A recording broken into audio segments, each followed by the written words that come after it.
Hello everyone, welcome on in. Happy Tuesday. We're going to be building more transformers today. What you do with ChatGPT, we're going to be building it. That's what we're doing right now. We're going to build it. We got pretty far yesterday, and we have a lot of things that we need to do in order to make it work today. We got pretty far. Let's see, where are we right now? Let me see here. All right, let me get some things updated. I want to go to general channel. Paste in the link to the Discord. Oh, hey, how's it going there? Amar, good first like. Thank you. Appreciate it. Good to have you here. Happy Tuesday. Hope you're doing good over there. I'm just going to do a quick little link, copy, share to our Discord real quick. Just got started at everyone. There we go. All right. Now, close that. Hello, world. How are you all? Yep. Hello, world. Exactly. All right, let me get my windows all set up perfectly good there. Hey, Nizwa, good to see ya. Happy Tuesday, welcome on in. Oh, and also Digital Inventor. Hi, bro. Hey, how's it going? Good to have you here. All good here, nice. Hey, Quantified Quantum's here too. All right, good to have you here as well. Hey, good to have you. Quantified Quantum's here. That's so cool. Quantified Quantum, you've been a long time. Been a long time. Lots of videos. All right, so what are we gonna do today? We have our, hey, it's Torva as well. Hey, Torva, good to have you here. Was waiting for the live. All right, yeah, here we are. We're ready to go. We're ready to go. We're gonna do some coding. We're gonna do some coding here. We need to do a lot of to-do items. We'll make it work. We'll make it work. What are you making? Digital Inventor. We are building a transformer. This is what, you know, the ChatGPTs, Claude codes, the Geminis, they're all based on. They're all based on this technology, and we are building our own from scratch. Well, not really from scratch. We're using a framework called PyTorch. To start with, we are going to be using the PyTorch transformer class, so that way it's pretty straightforward. Then, after we are successful there, we will implement this class ourselves directly. Let's begin. Bingo! Good to have you here. Welcome on in. All right. So where do we leave off? Where do we leave off? All right, let me see here. So we still have to finish our dictionary creation, which is our tokenizer, right? It converts words into tokens, and then tokens can then be converted into embeddings. From embeddings, you can feed that into the transformer model, which is going to split those embeddings into 3 values, right? Query, key, and value. We've got that text up here on the screen. So basically, it keeps the data. It's basically copies. It's 3 copies, query, key, and value. Once we've created the correlation coefficient, and when you multiply, that's the attention part, right? You do the attention part, do some matrix multiplication there. We get the output, and then we add back the original values in. That's what we're going to do today. That's the plan. I always wonder why installing PyTorch is bigger than a gigabyte sometimes. Well, because they have a lot of hardware support. It's a lot of hardware support. You prefer to call it from scratch if we're not following from a tutorial. Hey, all right, there you go. It counts. It counts. It's from scratch, right? You know it. It counts because we are doing this ourselves. Okay. So I need to create a dictionary here where we need to predefine our dictionary with some special tokens. Our special tokens are going to identify the start and the end, and also padding. So self.dictionary equals, I want to give it some special padding. So we're just going to give it, say, like pad. You know what? How about this? Padding. Wait. I need to think about this for a second. This cannot be an addressable. It cannot be addressable. So 0, and then we're gonna have start of sentence, right? Sentence, and then we're gonna have an end of sentence, right? Basically, a token that. Oh no! Stuff falling off my desk here. Something that indicates when the model should stop, basically. All right, so this will be 2, this will be 1, this will be the end of the sentence. There we go. So now we've got our dictionary. Then we're going to, instead of assign it, we're going to say dot update. like that. I think that should give us what we needed for our special tokens. I think we do. Good to have you guys here. Okay. To do complete. Let me mark this up here as complete so we know that we did this. Let's do a green check mark. Boop. All right. Looks good. Wait, I only need to complete it once. Hey, Brandon. Good to see you. Welcome on in. Happy Tuesday. Hope you're doing good. I bet you there's gonna be some. Wait, Benjamin Lindgren. Wait, you're Brandon, right? I named you right? You're Brandon, right? Benjamin, welcome to the stream. Benjamin, are you not? I might have confused you with someone else who has the same initials. Just double checking. Good to have you here, though. Okay.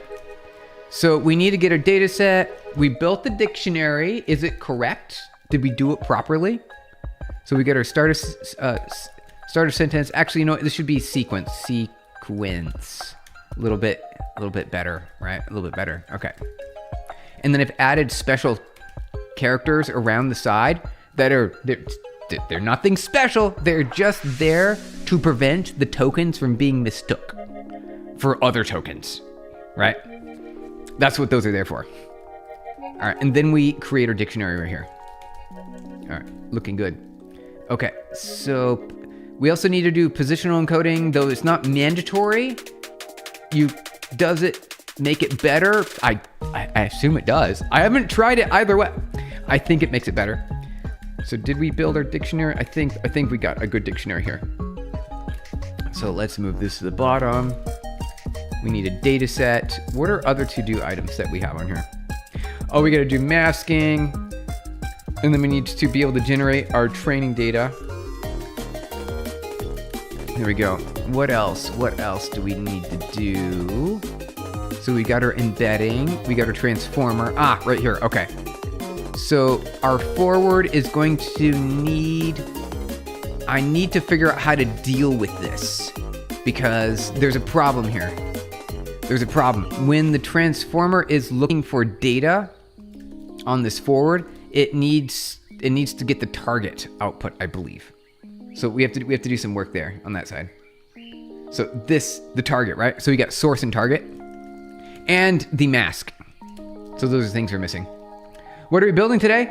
On what language? This is Python, and we are building a transformer. This is the sort of model when you heard about ChatGPT and those large language models. This is what they're based on. It looks like this. We've done the embedding, so we did the left side of the screen yesterday. We're doing the middle section of the screen today. So we're doing that part right there. That's what we're working on right now. And I do believe if I run this, it should work. Python, what's the file name? Transformer. Okay. Yep, and there we go. We got some output. I like that. All right, feeling good so far. Okay. I do want to create a Git repo for this really quick. So let me see here. I don't think is it Git status? Yeah, we do have. Cool, is it? I think it's pretty cool. Okay, so let me create a new Git repo for this really quick. GitHub, create a new repository. Here we go. I'm gonna call this the transformer PyTorch. Actually, yeah, how about this PyTorch transformer? PyTorch transformer. And I will say myself.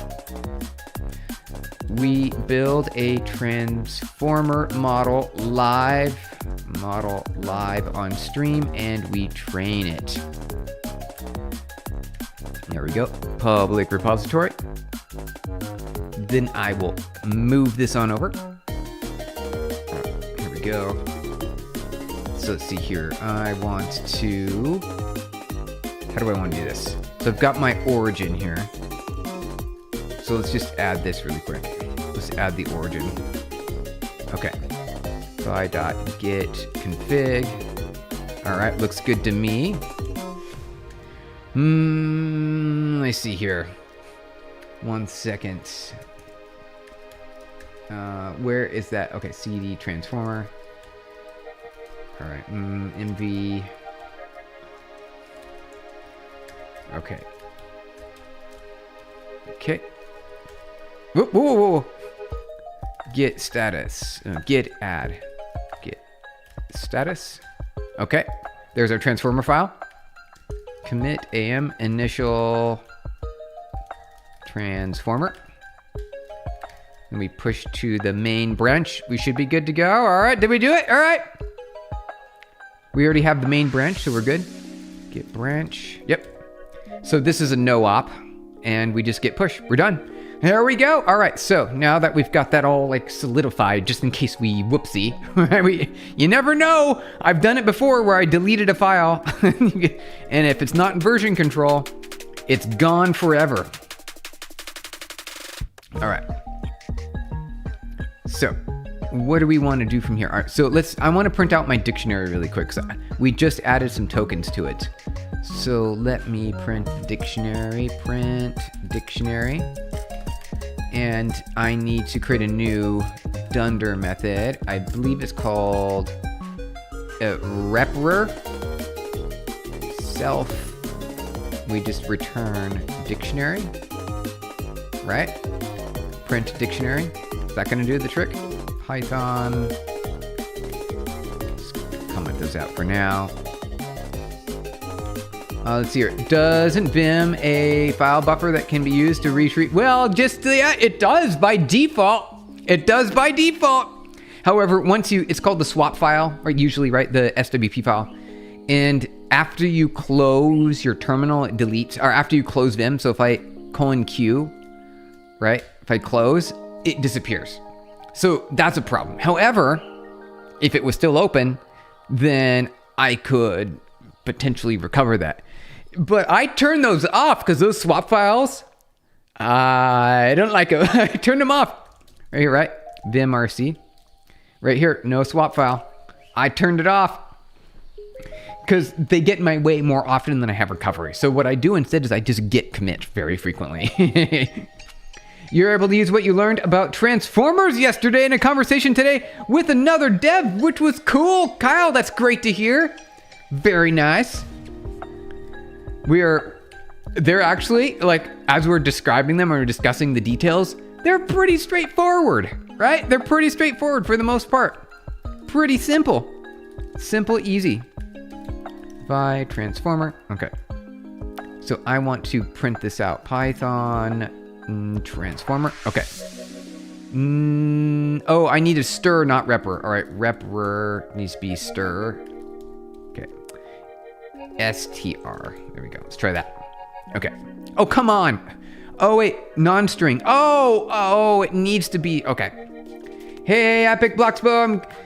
No worries. Hey, we went an hour later than usual. Usually we go live around 10 o'clock. I had some meetings, and so that's kind of how that works. Time for the advantage. All right, Quantified Quantum. Good to have you stop on by. Let's see, hide. Hey, Quick Fix. How's it going there, Quick Fix? Good to have you here. We're going to be continuing our transformer. So this needs to be a string. How do we do that? I suppose we just do stir.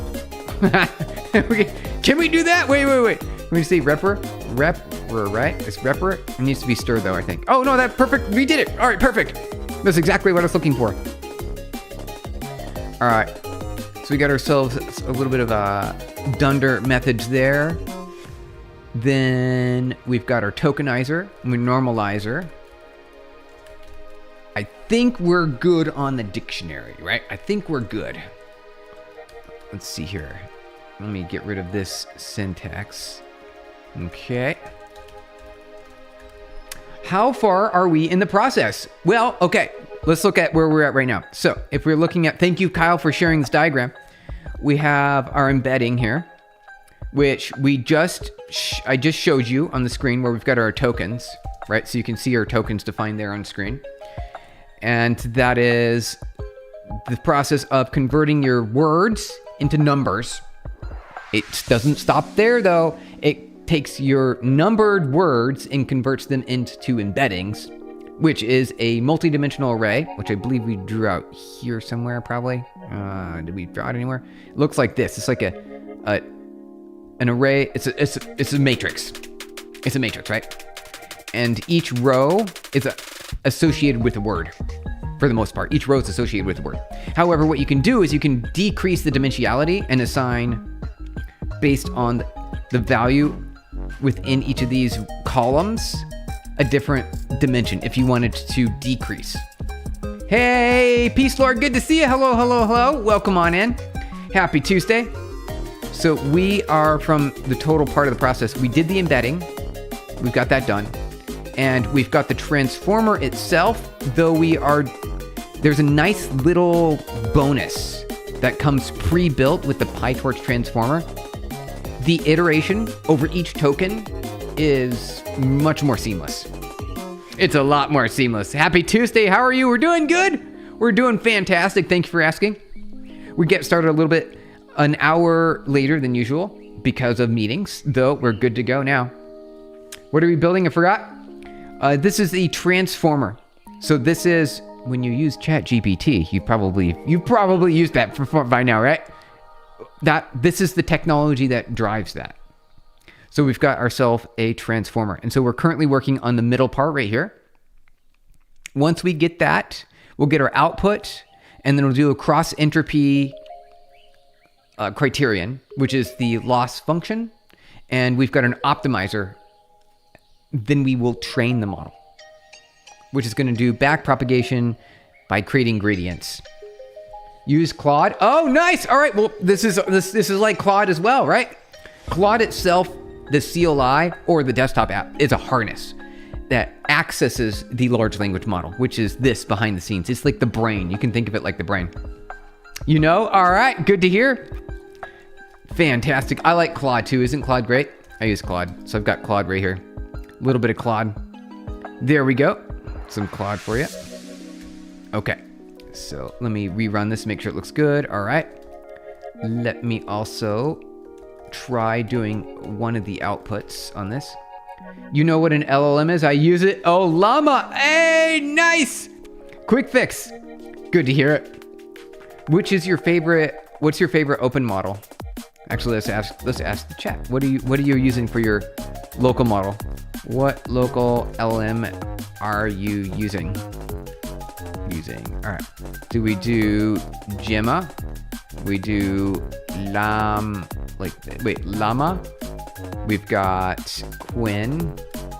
QWEN. PubNub went. Gemma 4. Nice. That's the good one, right? That's the good one. PubNub AI. It's happening. We're working on it. Nizwa, there's things happening right now where we've got some native PubNub AI. It's waiting to be released. We're working on it. Let's see, what are other good ones? Kimi K2 or Kimi K star, right? Are there others? /others. All right. Let's see what you guys use. I'm kind of curious. Thank you for the hearts, you guys. Nizwa, that's a great question. ChatGPT Codex. Oh, right. Well, that's a good one. I use that one too, right? So I've got that here, Codex, right? Whoops. Let's see, Codex. Got that here.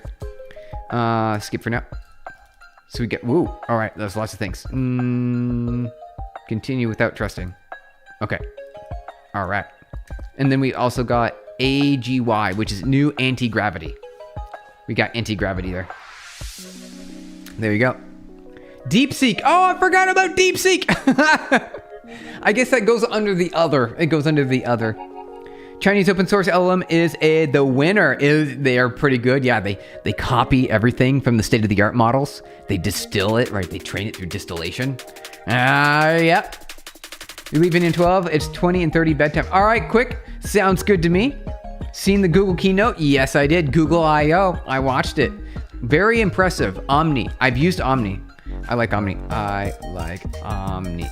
Yep. Hey, Snot, good to see you. Welcome on in. Yep, it's a little bit later than usual. We'll be going on a little bit later today because we got started late. So that's how that works. We had meetings. We had a bunch of meetings. That's how it works. Let's see. All right. I want to... Where are we at? Where did we leave off at? Okay. So where are we here? Yeah, they are way ahead. They're doing good. They are doing good, Peace Lord. You're right. All right. So where's our to-dos here? All right, so we need data to learn from. That's fine. Positional encoding, maybe. We don't... This is like the stretch. This is like a stretch goal. Mask. I know we can get the mask through the transformer library to be calculated for us automatically based on the dimensions that we have. So we can do that. And I think the mask... Do we do that on the target? Or do we... I think we do that on the target. We don't need to do that on the source. I think we don't need to do it on the source. So let's see here.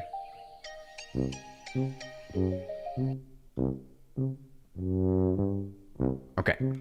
Got the music going. Are you using the sinusoidal positional encoding? Hey, needs to let you know about that. Yes, cosine, sine. Yep, so we could do sine / cosine. Are there other options? So I heard about some newer approaches like 2 years ago. It's been a while. Some newer approaches to sine cosine. Let's look those up really quick, yeah?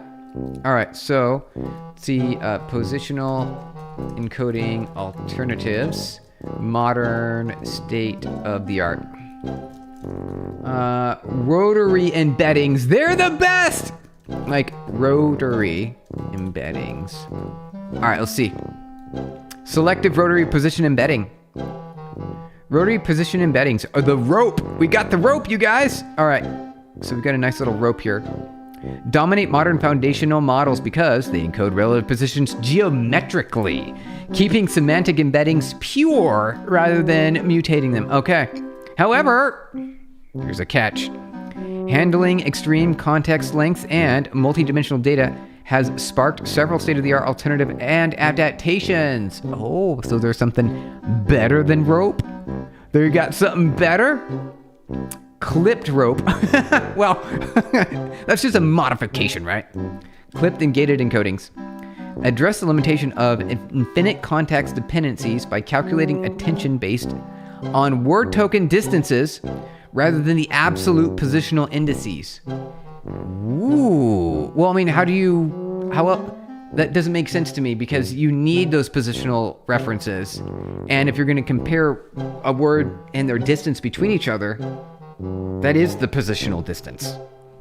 It limits positional influence dynamically, letting the model determine when to forget distant information. Okay. What about selective rope? State-of-the-art advancement for linear transformers. State space models. Huh. Happy Tuesday, Mark Lemon. Welcome on in. Hey, you're here on time. We got started late. We got started late today because we had meetings. We had meetings today. Good to have you here. We're looking at positional encodings. I think the state of the art is for large language models. Handles very long contexts. Oh, for the very big ones, right?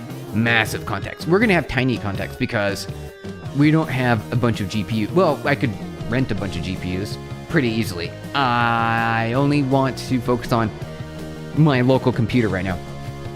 We could. Oh, right. This is the one. Attention with linear biases. I wrote this one. Myself. I did this one. Instead of multiplying or rotating, Alibi applies a static negative penalty to attention scores based on the distance between tokens. Highly prioritized for zero-shot context lengths because it does not require fine-tuning for larger sequences. Oh, maybe we can do some Alibi, right? Tiny, I'd go with rope, but sinusoidal also good for learning. All right, good to hear it. Benjamin, are you building an own version of ChatGPT? Yes. Yeah, exactly. Yes, that's what we're doing. We're doing it right now. It's happening as a moment as we speak.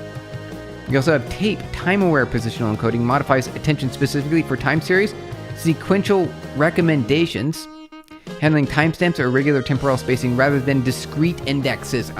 So if there's gaps, be it gaps in your data, you've got like 1, 2, and then a gap of data, and you don't just go 3, 4, 5, right? You need to represent there's a gap. So tape is really good for that scenario.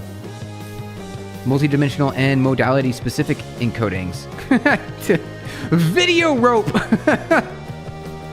Extends 1D text processing for computer vision and video understanding. All right. There's so many options, right, you guys? We have a lie rotational position encodings, generates rope into 2 and 3D visual classifications by leveraging the lie group.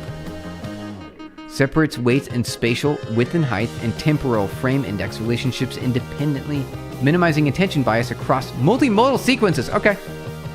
And it keeps going. All right, there's a lot in here, right? There's a lot. Yeah, they have improvement of rope. They have quite a few improvements there. Quite a few. Slash rope. Slash alibi. Alibi, right? What was it? Did I get that right? Wait. Yeah, A-L-I-B-I. Alibi. Okay. So let's look up how to do the mask really quick. And also, I need to figure out my target here.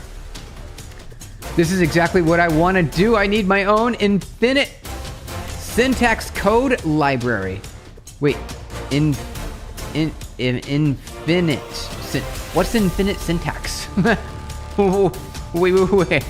What is that? I want that. It sounds like something I want. Rope is surprisingly short to implement, so that's why I like it. All right, well, maybe we'll do rope. All right, so right now rope is top of the list to do RO for positional encoding.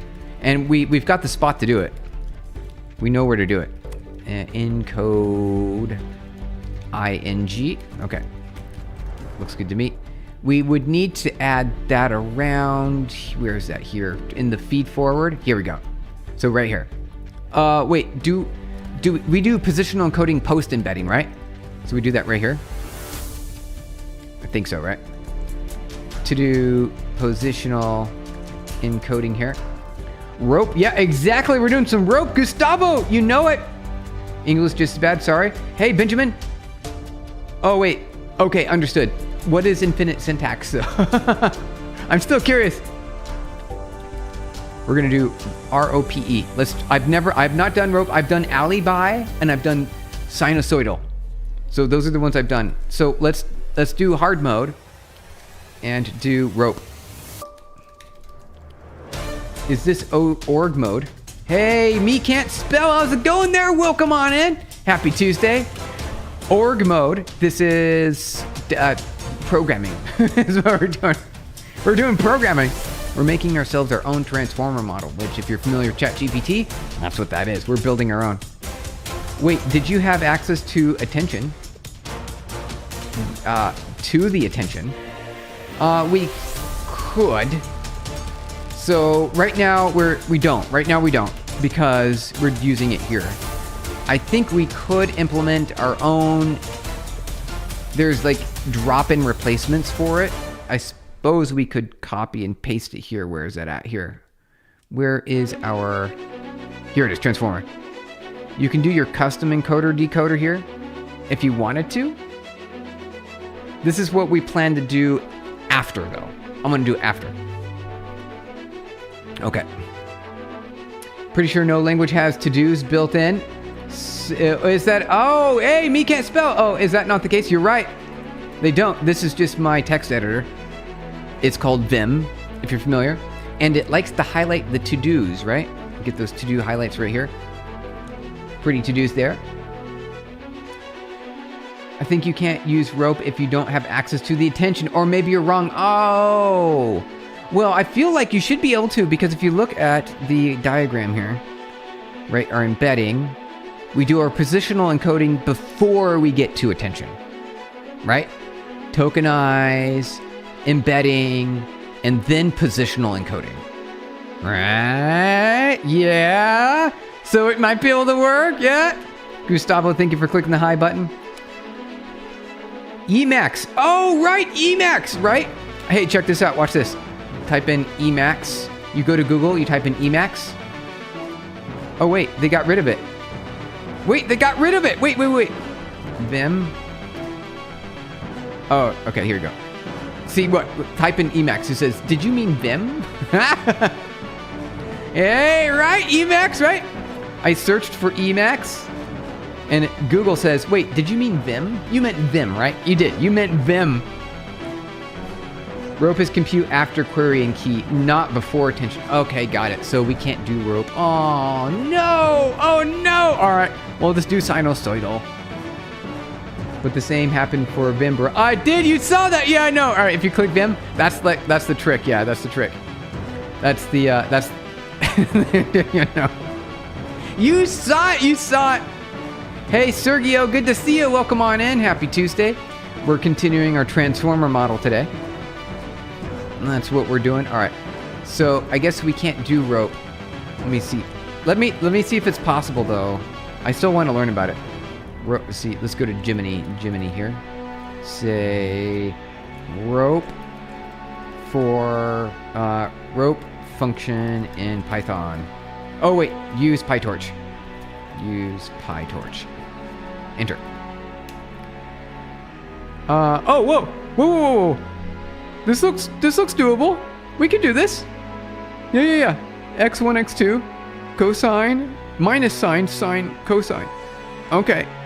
So this is a negative sign, cosine, cosine, positive, and then a positive sign. Okay. All right, based on the X. All right, I think we could do that. How much storage do one need to run kind of project? It's expansive. If you're gonna be, yes, you will. You need like terabytes of data, terabytes, which is more than your laptop, right? Not just 1 terabyte, not 2, but like a lot. If you were gonna be building something like a full-on ChatGPT, right? You would need a mountain of data to get it to work properly. However, we're just doing a small language model, or we want to get results using our local hardware. Next, you're building transformers from scratch. Yep, exactly. We will. We'll do that after. We will implement this layer here ourselves, which means that we could do rope then, right? We could do rope then. Yeah.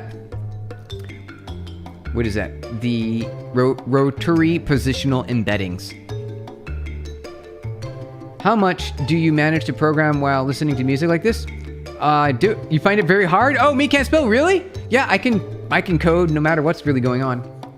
Of course, I'm just a beginner. I have to finish a semester of university. All right, you're on the right path. Shriyavan, how's it going? Good to see you. Thanks for clicking the hi button.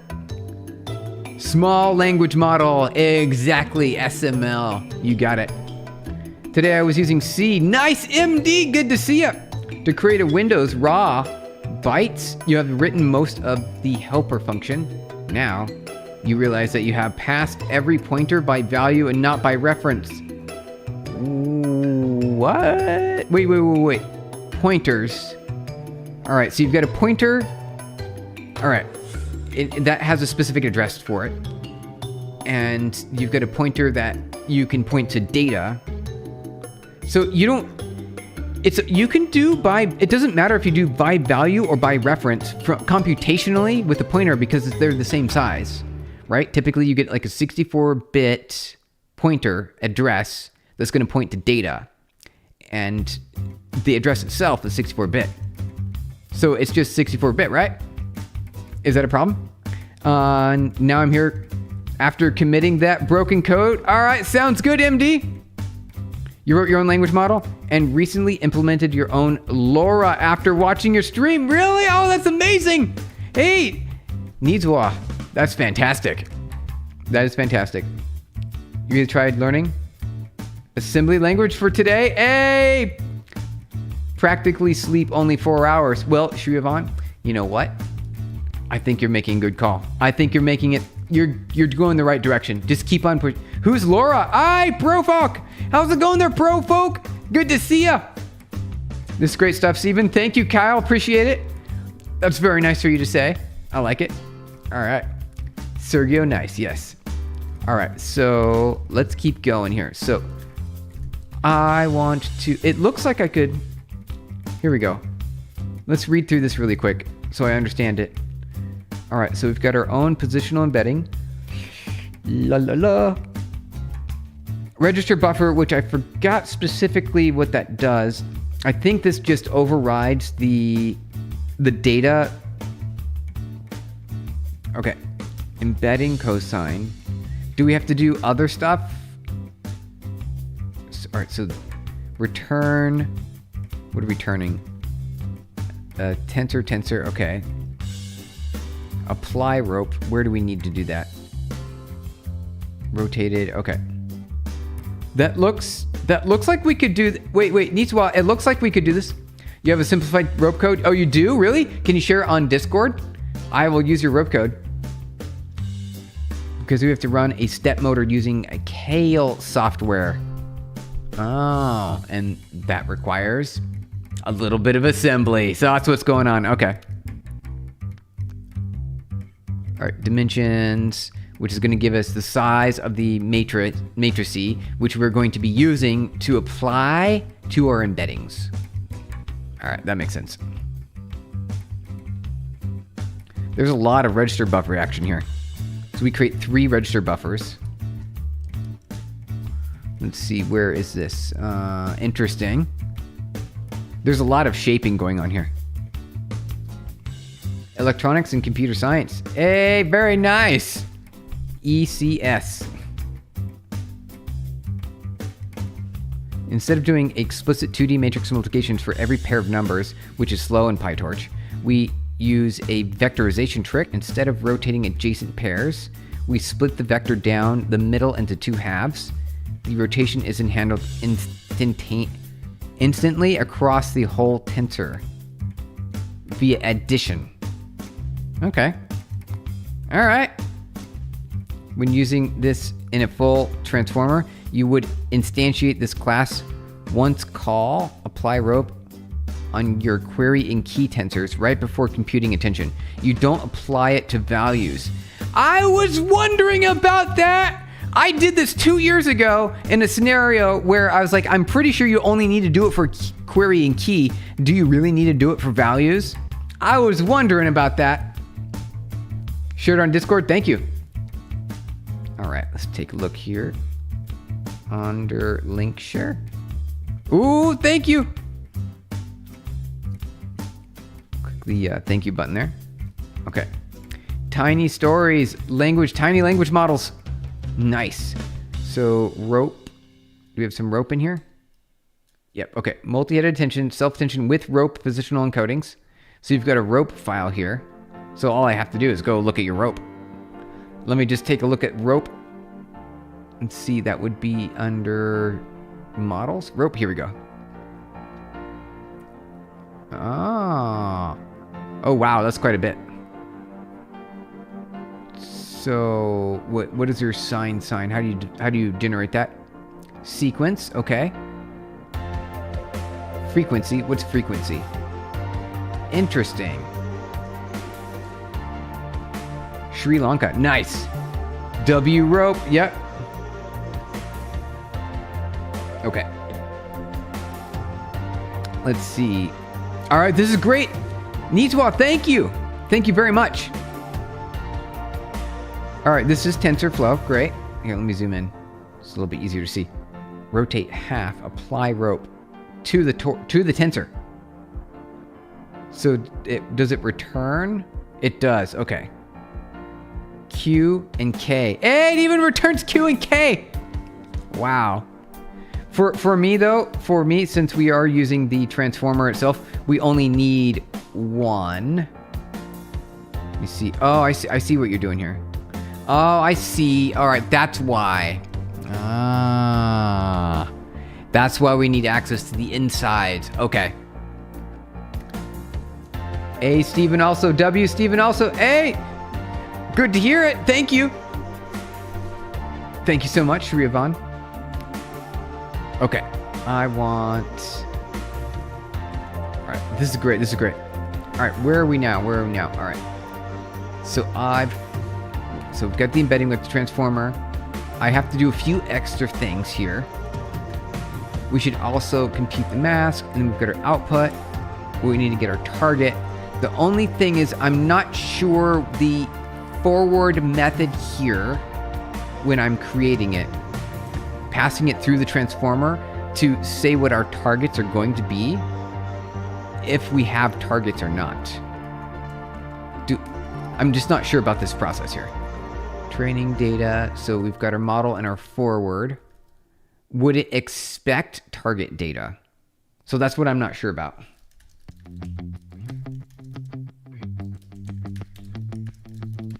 Okay.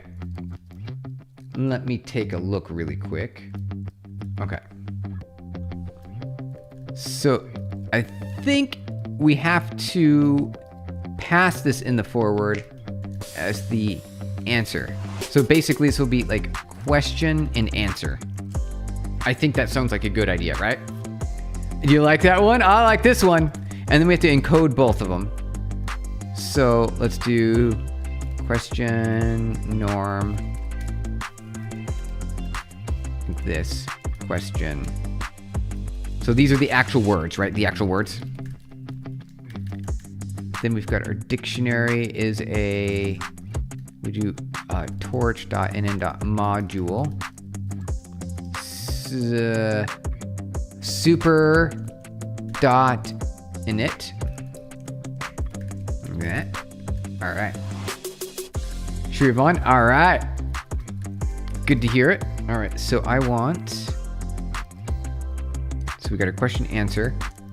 This is going to give us the ability to pass through into the transformer itself the target output, which is really nice that they did this for us because it means less iteration for the user's perspective, because you'd be doing extra token looping.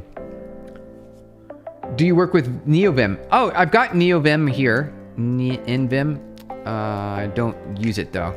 I've got it right here. Right here. NeoVim. Right here. A little bit of NeoVim. I just use regular Vim though. Just ordinary standard Vim. Wayland client from scratch win. Oh, Wayland. Wait. Hold on. Wayland client. What is this? Language protocol application can use to talk to display server in order to make themselves visible. Wait. Display protocol. Any graphics application communicates with the display server. Oh, called a compositor to render itself on your screen. Oh, that would be pretty neat. All right. Client server model. Client renders its own content into a pixel buffer and then hands the buffer to the compositor for display. So this is, I guess it's kind of like OpenGL. OpenGL here. Clients handle their own rendering using libraries like OpenGL and notify the compositor when the frame is ready. All right. Unlike older X11 systems, Wayland eliminates the middleman for Windows management, allowing clients to communicate more directly with the compositor for faster performance and better security. All right. That seems like something I would need to learn more about before we could build it. Oh, hey, Wayland client right there. Look at that. Oh, actually, this looks pretty straightforward. Hey, MD, that looks pretty easy. So this will connect, and then we just need to start blasting communication to the connection. Running Wayland display, unable to connect. This is interesting. All right. Creating a display, incorporating an event loop. You are using Vim for working daily. Yes. It's my favorite text editor. It makes me happy. It does. No libs, just play raw bytes. Oh, ooh, all right, really? Oh, that's actually doable. I understand how to do that. That's still straightforward. I would just need to know what bytes mean. By the way, have you watched Suits? I have. I've watched Suits. I started watching that a few years ago. I saw part of the first season. I didn't watch the rest of it because I was watching it when I was having some illness or something.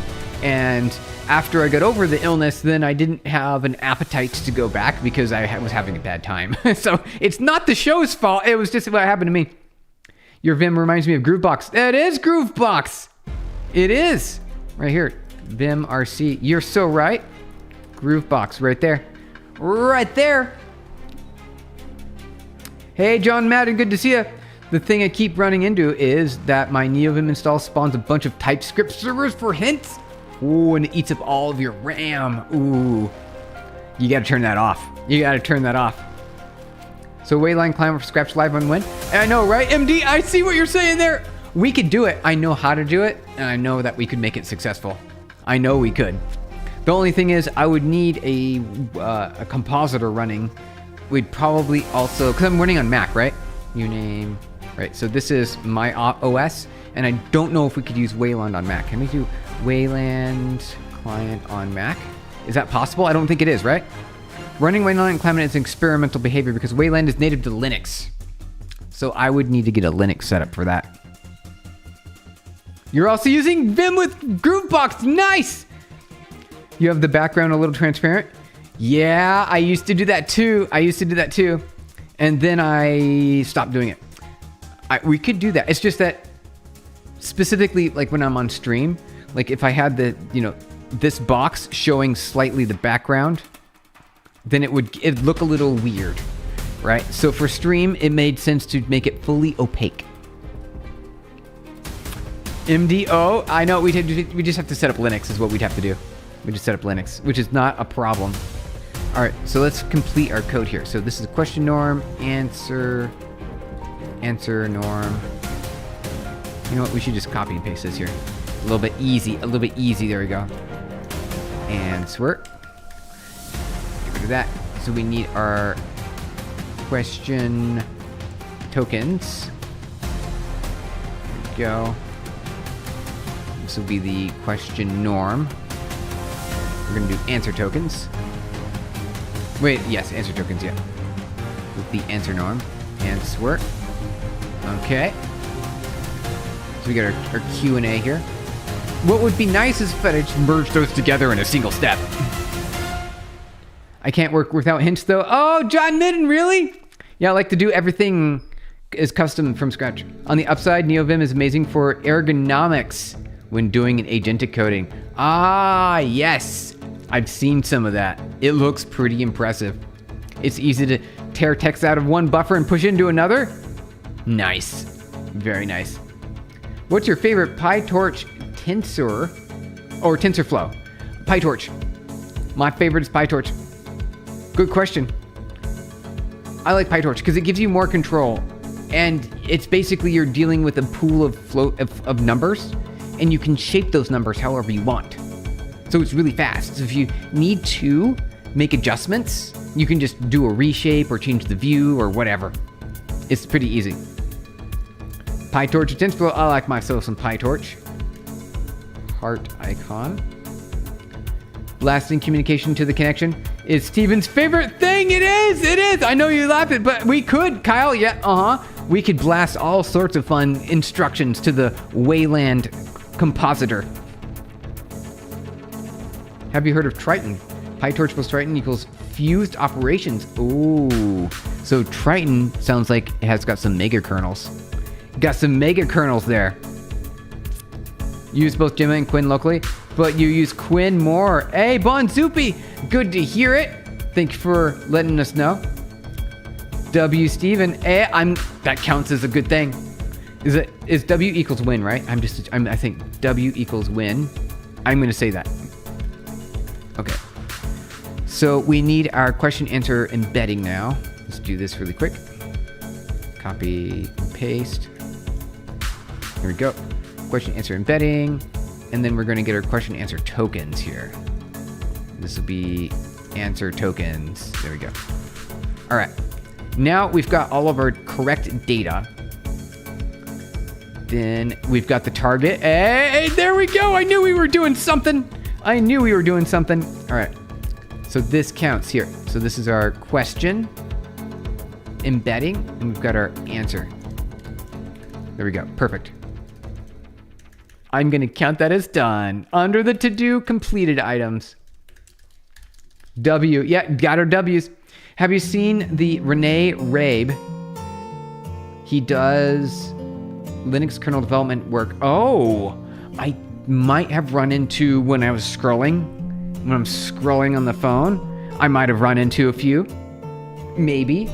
I don't know if it's the same person, but I have seen someone doing some kernel-y like development. He uses default Vim too? Hey, all right. That's great to hear it. W equals win, but it's used like a verb. Oh, okay, Kyle, thank you for clarifying. I was wondering about that. I was wondering about it. He is live. Oh, really? All right. Good to hear it. That does sound like a fun, maybe things. So here's the deal. We have the rest of forever to do all sorts of fun things like that, right? I'm gonna do hard mode things. I'm gonna do like Rust, deep learning with the Burn library. I wanna get that going. I wanna learn Haskell. I think Haskell will be a lot of fun to learn. I've used a little bit of it and just it didn't click. However, I understand functional programming now and enclosures and different patterns that you can use with closures. So I think Haskell is a perfect language for that. That's like kind of the point of Haskell.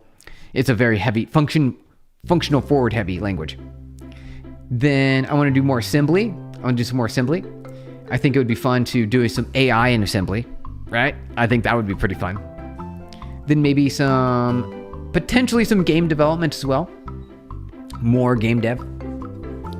For others, you can make a dedicated video explaining machine learning from beginner, like roadmap. That would also be really good. Yeah, I like that idea. Hey, come back to me, Almighty. Good to have you here.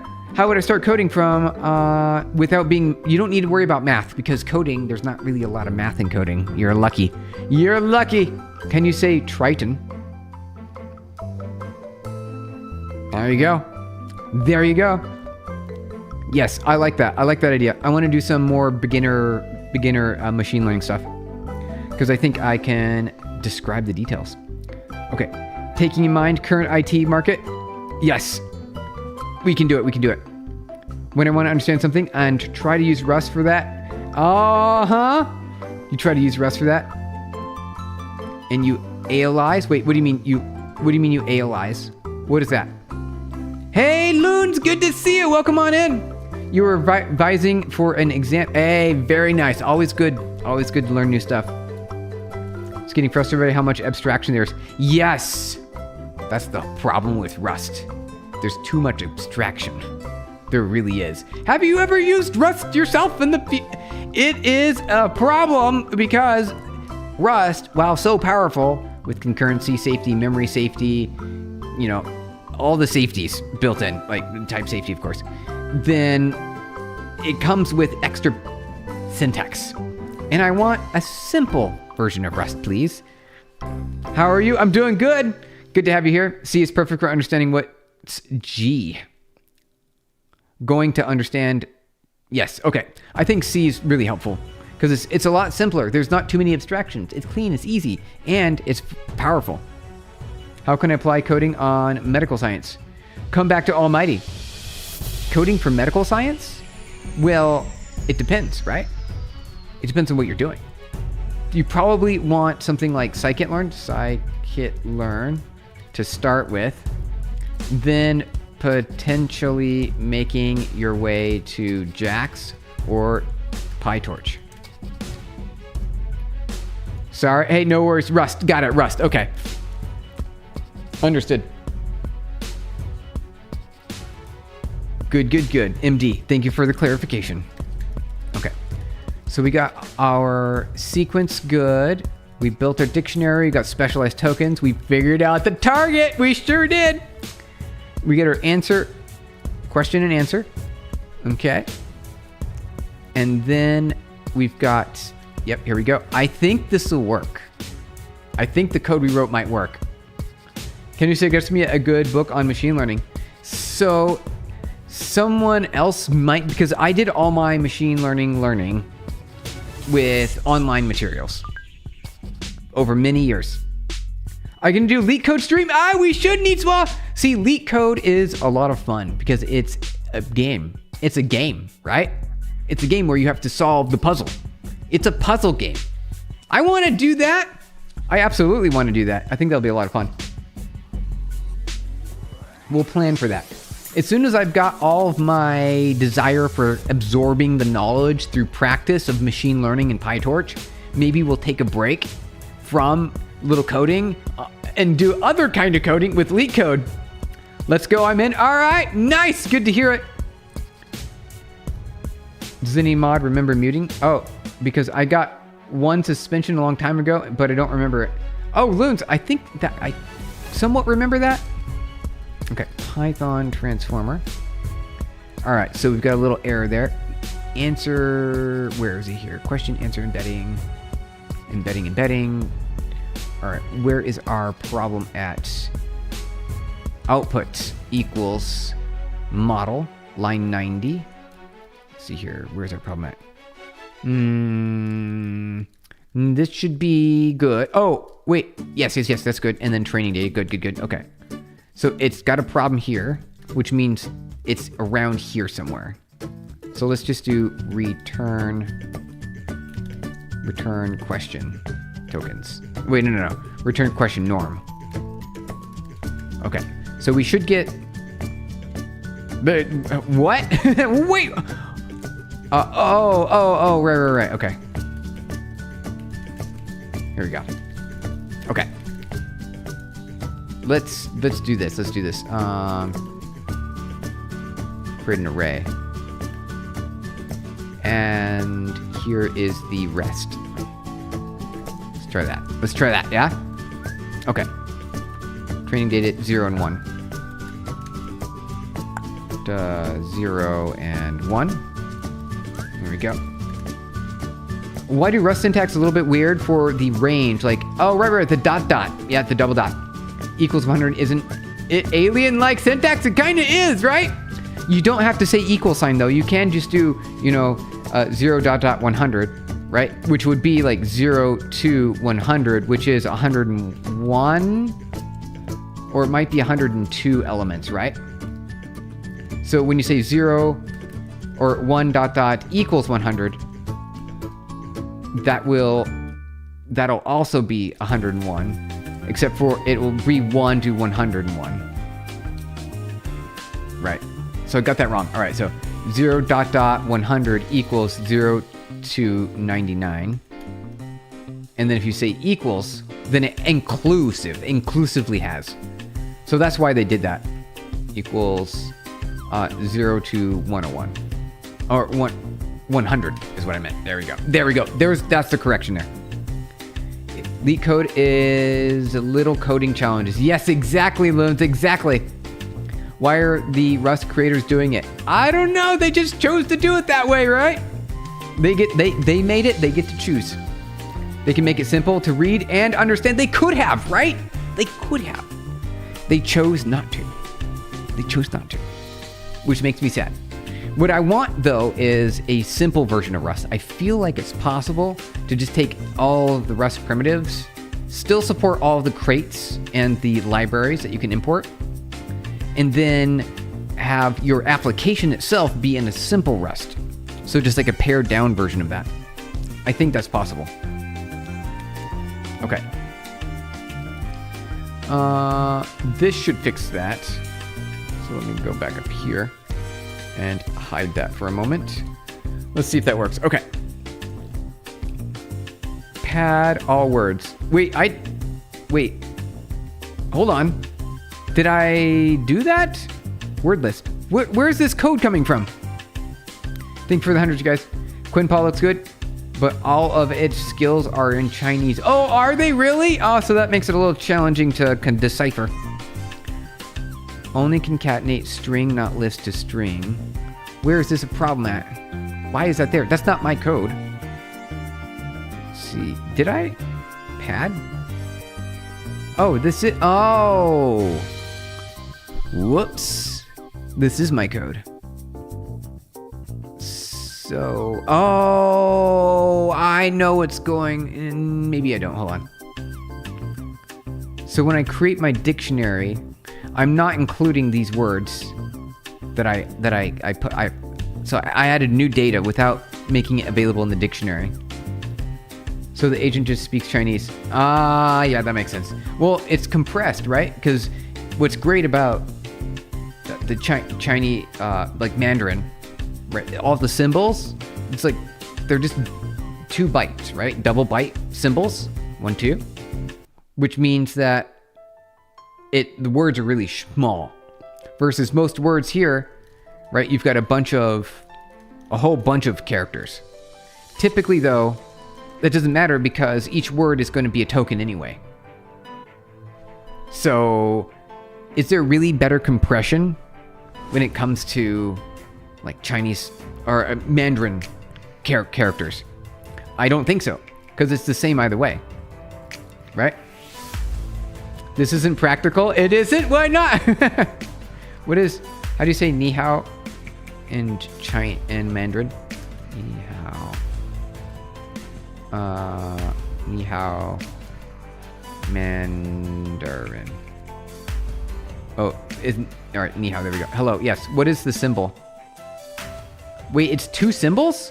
No, really? Hello is 2 symbols? Are you kidding me? All right. I didn't realize that. That is unnecessary. It could just be it's one word. It's one word. All right, where's my dictionary occurring at? Here we go. All right, dictionary training data. Okay. So let's upgrade our dictionary to support multiple. So this is going to be all of our training data. We need to join. I suppose we could just do a simple join, right? This is not a good idea, though. This is not a good idea. Let's just do this. All right. That's a placeholder for now. It'll come back later. We'll have to deal with it later. How's it going there, Dr. Scruffy? Yeah, it looks like you good. Oh, yeah, right? You good? Is that what that is? Okay. Nin and Hao. Ni hao. All right. I didn't realize that before. I just think it's weird. All right, so that'll fix our little problem that we had there. Yep, there we go. We did it. All right. So now we've got our question answers being passed forward in the feed forward. So did we get this done? We got that part done. Target. That's complete. Okay. Then we need to do positional encoding. Put that over here. I'm going to indent this because you never know. We need to do something. We need to do something along those lines. Okay. So left is the mask, positional encoding, and then a lot more data. However, we also need to upgrade our dictionary. Upgrade dictionary. Support. Better word. Memory management. I don't know if we really have to do this. Most of the Asian languages are either very specific, one word for one thing, or phonetic. Oh, wait, there's a phonetic part to it? If I'm wrong, correct me. Hey, Loons, I didn't realize. I thought they were all symbols. I thought every single one was a specific symbol. Hey, Silly Techie, thank you for subscribing. Good to have you here. You joined the right channel for software engineering. We are currently building ourselves a transformer model that's going to be like ChatGPT, though it's going to be a small language model. It's not going to be a large one. It's going to be a teeny tiny, a little bit teeny tiny one. You think the Rust syntax comes from writing an array, which basically is like the slices, and a mix of math where they leave out the numbers with the dot. Yes, range operator. I like those range operators. Range operators. Very nice. I like those range operators. They're kind of nice. It's nice. I mean, like other languages like Python, you've got your range operator here, right? So you can say list, range, and you say 1 to 100, right? And it gives you the list of 100, 1 to 100, which is human readable. It's perfectly readable. Whereas in Rust, you have something that looks like this, right? Dot. Actually, okay, I was wondering if Python though was going to support that. It doesn't though. Like, would this work in Python?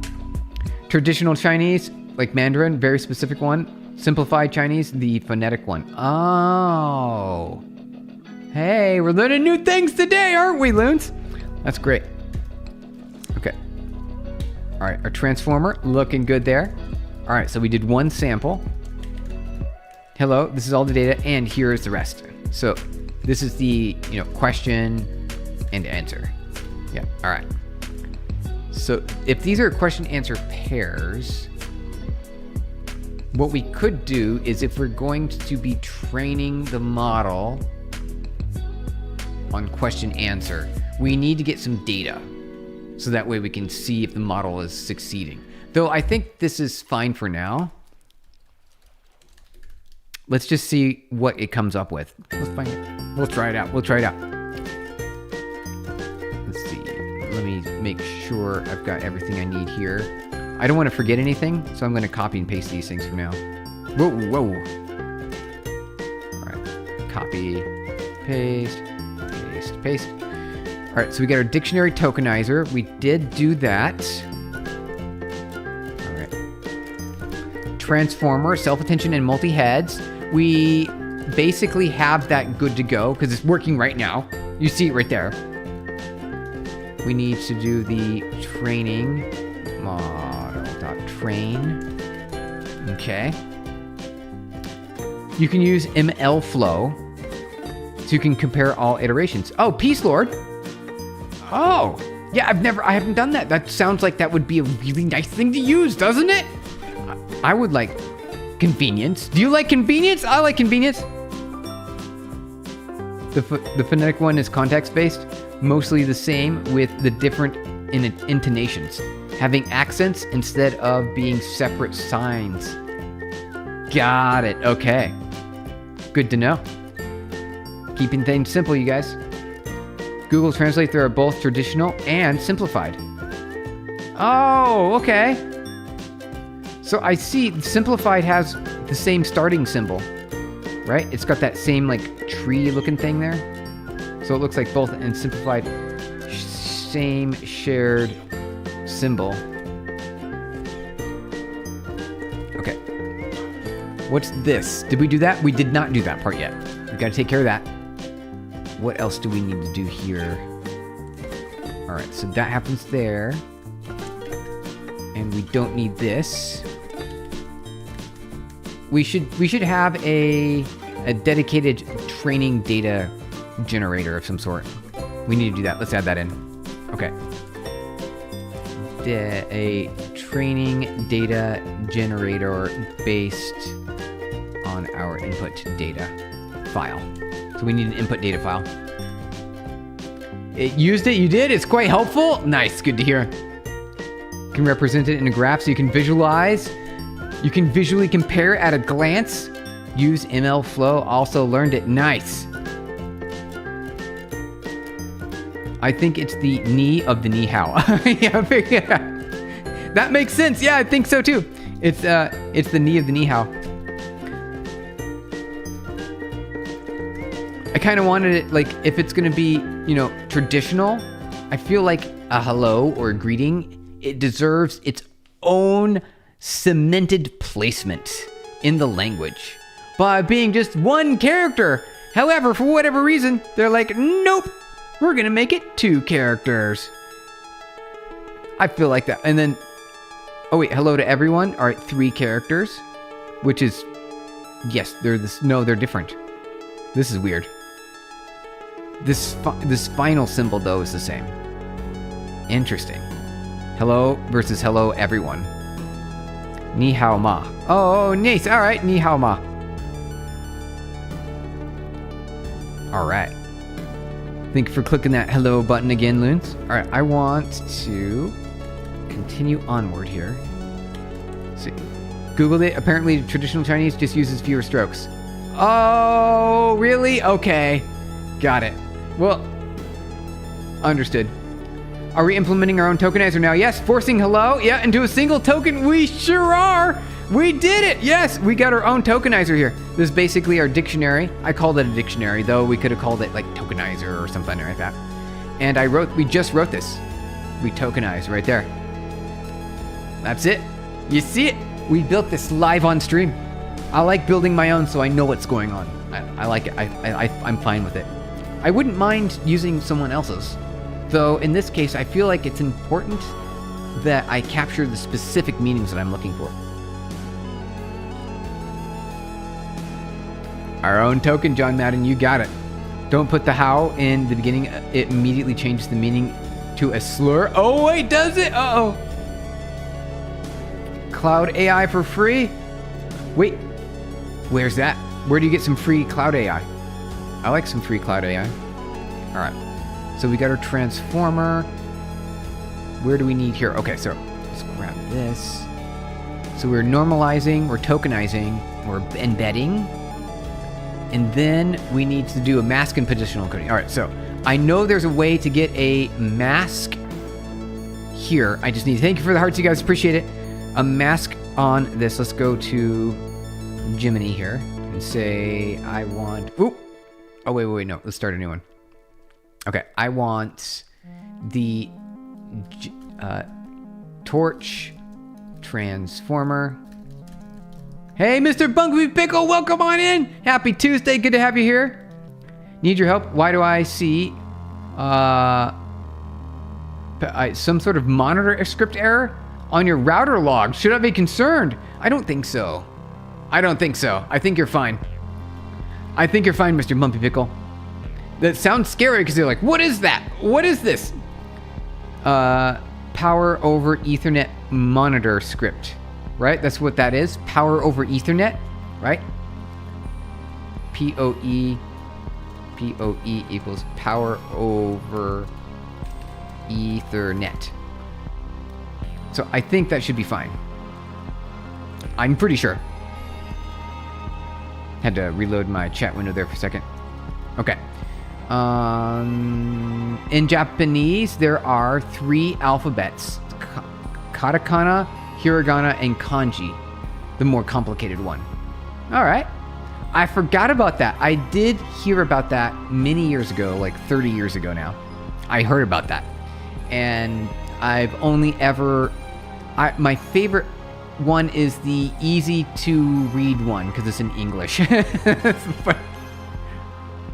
Okay, thank you. Been stressing for a while? Yeah, I think you're good. So I think you might have a PoE port and there's just some error that's triggering it, or like saying, hey, it's trying to transmit power, but it's not, or I don't know, something's going on there.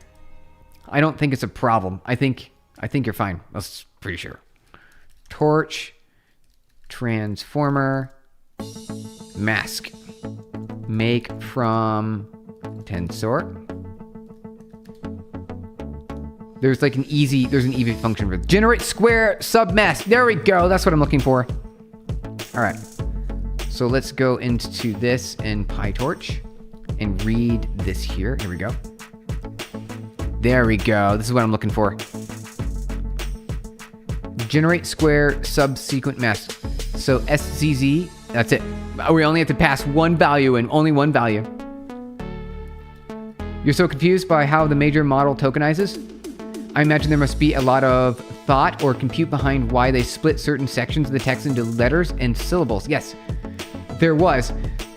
So it's called byte pair encoding, BPE. Byte pair encoding. They do this because there are a lot of words. And to get the tokens reduced, instead of having like 100,000 tokens, they could reduce BP to BPE, which I believe is going to give you like, I don't know, in the range of 5,000 to 10,000 tokens. I think the actual answer is like 30,000 in ChatGPT. It's like 30,000 tokens, which is much better than like 100,000 tokens. That's why they chose byte pair encoding, because it's going to split your words up that are reusable components. So that's why byte pair encoding is great. So you got the word empowerment gets split into EM and then power and then mint, right? So you get three words there. And in fact, they probably byte pair encode it like that. So you get four tokens. The problem is more tokens. On the context, right? The context links have to be bigger because this is 4 tokens versus 1 token. Though the total dictionary, all total word counts, your vocabulary reduces from like something like 100K plus down to like 30K. So It's like a balance, right? Hey, Scarlet Fire Loons. Yes, you got it. Scarlet Fire's happening right now. 121 major languages and 1,300 rationalized mother tongues. Oh my goodness, peace, Lord. Sergio Stephen Blum's the coolest coder. Thank you. Appreciate Sergio. That's really nice for you to say.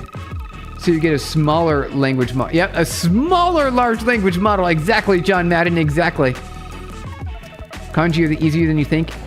Even though you are over 50K, you basically just need to study 270 radicals that carry meaning and are just glued together to make kanji. Okay, well, 270 seems like you can memorize that. That seems memorizable. Memorable. Hey, Robbie, good to see you. Welcome on in. Happy Tuesday. We're currently working on our transformer model. We are getting the mask going next, and then we can do some positional encodings. I think we can be fine without having positional encodings initially, and then I want to add them later. So let's do the mask first. So we need to mask, I believe, just the question embedding. So question embedding mask equals torch dot, where is that? Where is this at? I think it's dot .nn maybe? Yes. Torch.nn.transformer. Where was that at here? Oh, it's around here somewhere. Where did we put it? Okay, yes. NN transformer generate square subsequent mask, which we opened up here. So this is our function. Where are we at here? Here we go. Excellent. Excellent. Just came out of an internship interview. Hey, very nice. I hope it went well. Do you feel good about it? Did it make your day? Or are you just sort of not sure? Are you not sure? Transformer dot generate. Then this will be question embedding, I believe, right? Yeah. And then we'll put the mask in. Here we go. Wait. No. I think we have to do this differently. I think we have to say question mask. Yes, great people. It's good to hear. Very nice. You speak Bengali, Hindi, and English, and learning German too? Gonna get major languages. Nice. You feel positive about it? That's such great to hear. That's so great to hear. Isn't that great? Isn't it a wonderful feeling? Like you feel like you've accomplished something in the day, and so it's just like, things are going well. That's great to hear. Okay. So for those of you who are here, we're going to jump into Discord real quick. We do have a hackathon going on right now in our Discord. It's the Blocks AI hackathon. All you do is go to blocks.ai and follow the on-screen instructions. It's a website, right? I'll click it right now. Hey, it's not good to... Wait, I saw that. You did that twice. I saw you put the like hand over mouth. Just follow the instructions and you're good to go. Really interesting things. 3 writing systems during the Nara period where Japanese allowed the Japanese writing styles, as well as the phonetic writing styles with words. Really? So how long ago was that? In Japanese and Chinese, a mixing of both, so you could write the words in Chinese. Oh, what? Words sound, the words, they mixed both Japanese and Chinese, also both phonetic and actual words. They tried to merge the languages. That would be neat to see. You have questions about PubNub? All right, Loons, yes. Does PubNub have an AI company using the product for like their chat app? There are a few. Hey, is it late over there? Hey, Snot123, I bet you it's late over there, right? I bet you it's late. Y'all better like and subscribe, Mr. Bumpy Pickle. Thank you, appreciate it. What are we doing today? Steven, Robbie, you're lurking, Bonzu, be nice. We are building a transformer. We are done with, which is basically we're building ourselves a language model, right? You've heard about ChatGPT, Claude Code with Opus, Gemini, right? With Google. We are building one. We're building one. It'll be smaller. Doesn't follow instructions well. Hey, good to go. So yeah, we're currently working on this right now. This is what we're doing. C++ or Haskell, never shipping. Colossus? Yeah. I think C++ is going to be most shipped language, maybe ever, right? Unless you compare it to C, maybe, because C's in Linux. A lot of the internet runs on C. Chat GPT. Oh, you don't like the Chat GPT? I think it's fine. It's fine. Wait, do you have opinions? Tell me about it. Let's see. Tell us more. It's one of the robust languages. It is. It's kind of getting the sideline now that there's so many other languages that run so well. Steven, send help. Kernel crypto is hard. Oh yeah, it is. Well, I can tell you, keep on going. You'll make it. You'll make it, Ponzupi. JavaScript is close to C. Kloss, wait, what do you mean? Syntactically, it's kind of similar. A little bit. It's not completely the same.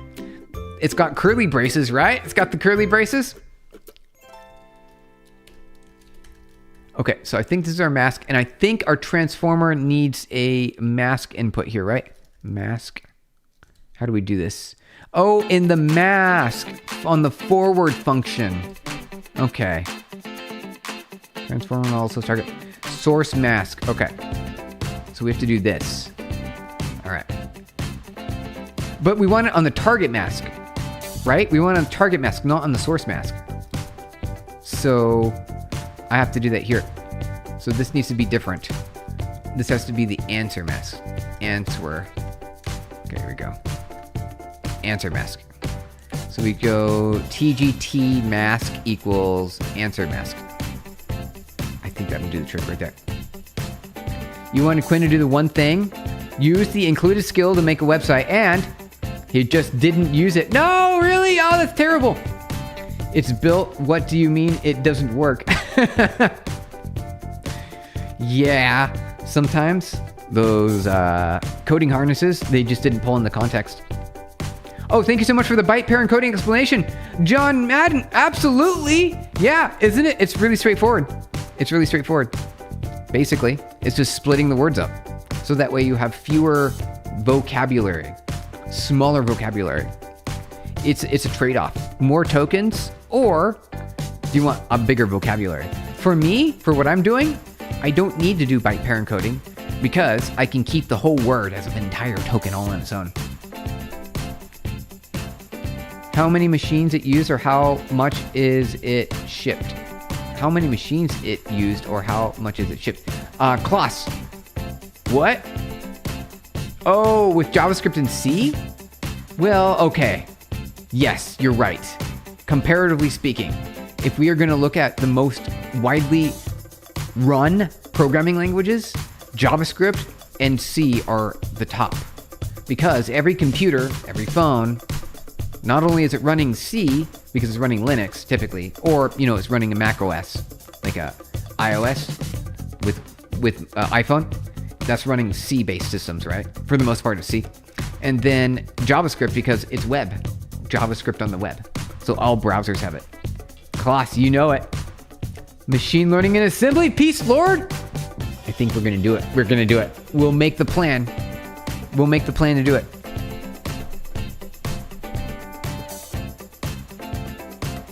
Now I made him dumber with faster mode and not thinking mode. He wants to use the skill. All of a sudden, what?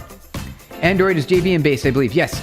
So the operating system, because I've got an Android, is Linux. Linux, right? Android is Linux. JVM is installed because typically your apps are written on the JVM, compiled down to the bytecode for Java, right? So typically you're writing code in Kotlin, maybe Java native, and it compiles to JVM, and that runs on your phone. You're right. You're right. There is some Java. And I don't like it. I don't like it. All right, 1 second here. I'm just reading some messages. All right. See, it's just an assembly wrapper. Pretty much, right? It is. The nice part about C is it will target different architectures. So you can do ARM64, ARC, RISC. You've got, right? You've got different microprocessors, right? PIC32, ESP, and then you've got, let's say x86, right? The one that most people use. Eagerly awaiting Steven, are ya? Sounds great. Looking forward to it. Yeah, we'll do this someday. We will. Okay. Where are we? Did I get the mask? Did I get the target mask? The answer mask? Did I do that right? I want the answer mask, right? Or do we need both? Let's do both. Let's do both. Let's do it. Question mask. I'm actually not familiar with this part. This is part I didn't always do. Question embedding. There we go. Perfect. Good idea for a poll. Do you ever... Oh, here we go. Let's do it. Let's do it. Okay. Do you refer to AI as he, she, or it? That's a good poll. That's a good poll question. Here we go, you guys. All right. New poll. All right. Do you refer... Do you... what do you call that? Genderize. Gender... AI as he, she, or non-gender. Gender. It. He, she, tab, and, or it / thing. Or them. I don't know why I'm only doing one gender. There's multiple. It thing. Yes, that's the correct answer. Yes, 100%. That's the correct answer. Bonzupi. Yes, exactly. Oh no. I know. Here's the deal. So, all of our European engineers and European non-American engineers, most of them say he. Most of them say he. American engineers say it, or the robot, or the machine, or clanker. That's what they do. All right, src mask, src underscore mask equals question mask. Okay, I think that'll do it. Let's see if that runs. All right, so we have a problem here. And just one. How about we change this really quick? Okay. 1 second. Oh, yes, Klaus, I see what you said there. I see what you said. Yes, it is. Yeah, because often there's a lot of yelling at the AI model. Like, you're not doing what I told you to do. So you yell at it and you give it a slur. I use he sometimes, especially when referring to Claude, but I enjoy calling it Slopbot too. Based on your knowledge. Yeah, yeah. Based on real world experiences. I know what you say. I know what you say. All right, let's double check that this is still working correctly. Okay. Yep. Okay. So let us grab just the source mask. Actually, wait, before we do that. See if that's the line of code that was failing. Okay, so this is the line of code that's failing right here. So I have to figure out why that's failing because I want to generate a mask. Do you have dot files for your color scheme? Yes, I do. Here we go. Chill.board vim src. Oop. src. Wait, vim rc. Here we go. Those are the color settings. Right there. Your Artix box. Ooh, you're working on brown 10 setup. Nice. Yeah, I've done that. I did that for a while. Quantum AI equals the end game. It sure does. That's when we get to AGI, I think. When our quantum processors are good enough, they are going to be so fast, they'll be able to think at the speed of light. Because it's thinking at the speed of light. Hey, Bros, good to see you. Welcome on in. Happy Tuesday. We're building ourselves our transformer. Boo finger enthusiast. You're welcome. You're welcome. Okay. Here we go. Here we go. I want to figure out why that don't work. Okay. Let's see here. 1 second. Here we go. Interesting. Okay. Okay. Oh, got it. Okay. So I'm doing it wrong. I think it's a healthy exercise to treat large language models with a certain level of abuse. Hey, John Madden. I guess if you're getting good results. No. I always treat them nicely and with motivation. It's not a human and should not be treated like it, right? Because it's just an algorithm. You're right. It's just a bunch of numbers in a for loop. No need to write an essay if it understands break that function out. Yes, exactly. That's also very important. Minimize your input tokens. When you're working with large language models, code generators, specifically harnesses as well, like Claude Code, Codex, and Gemini, with the anti-gravity, I recommend, because this works really well, you use fewer words, drop all of the formalities. Hello, can you please do the blah, blah, blah? No, just say update function file, add color purple. That's it. Done. It understands it and understands what you mean. There's no need to ask it. Is speed the ultimate attribute for AGI?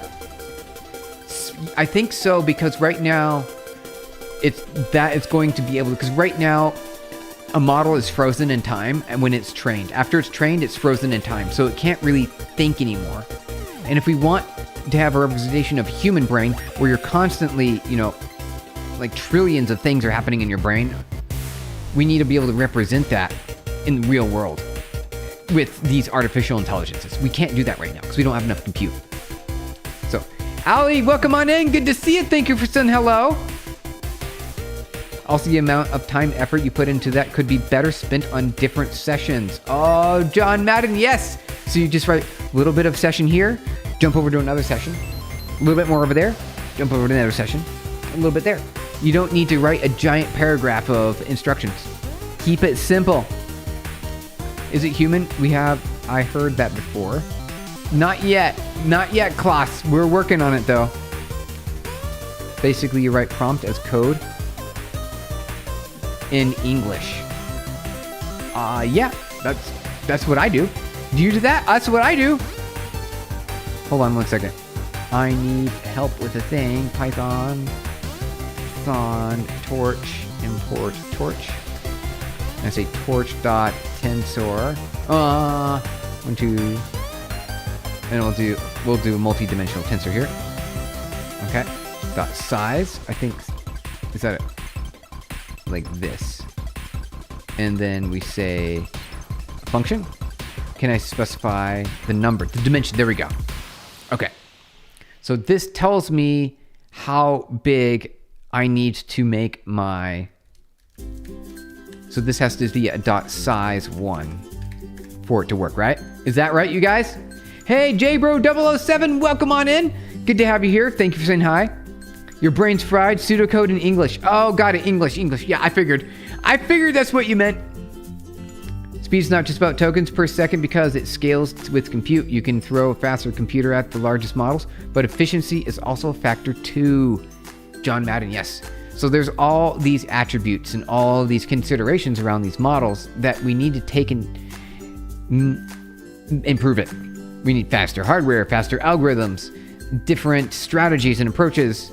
And if we do that, we also need to add in sort of, I'd say, like short-term memory and long-term memory modifications. Today, what we've done is we've built these large language models. We've trained them with a lot of data, and then we put them into production as frozen weights. And that is part of the problem. We need a way for the model to also make adjustments based on its perceptions. Otherwise, it always reverts back to its initial state.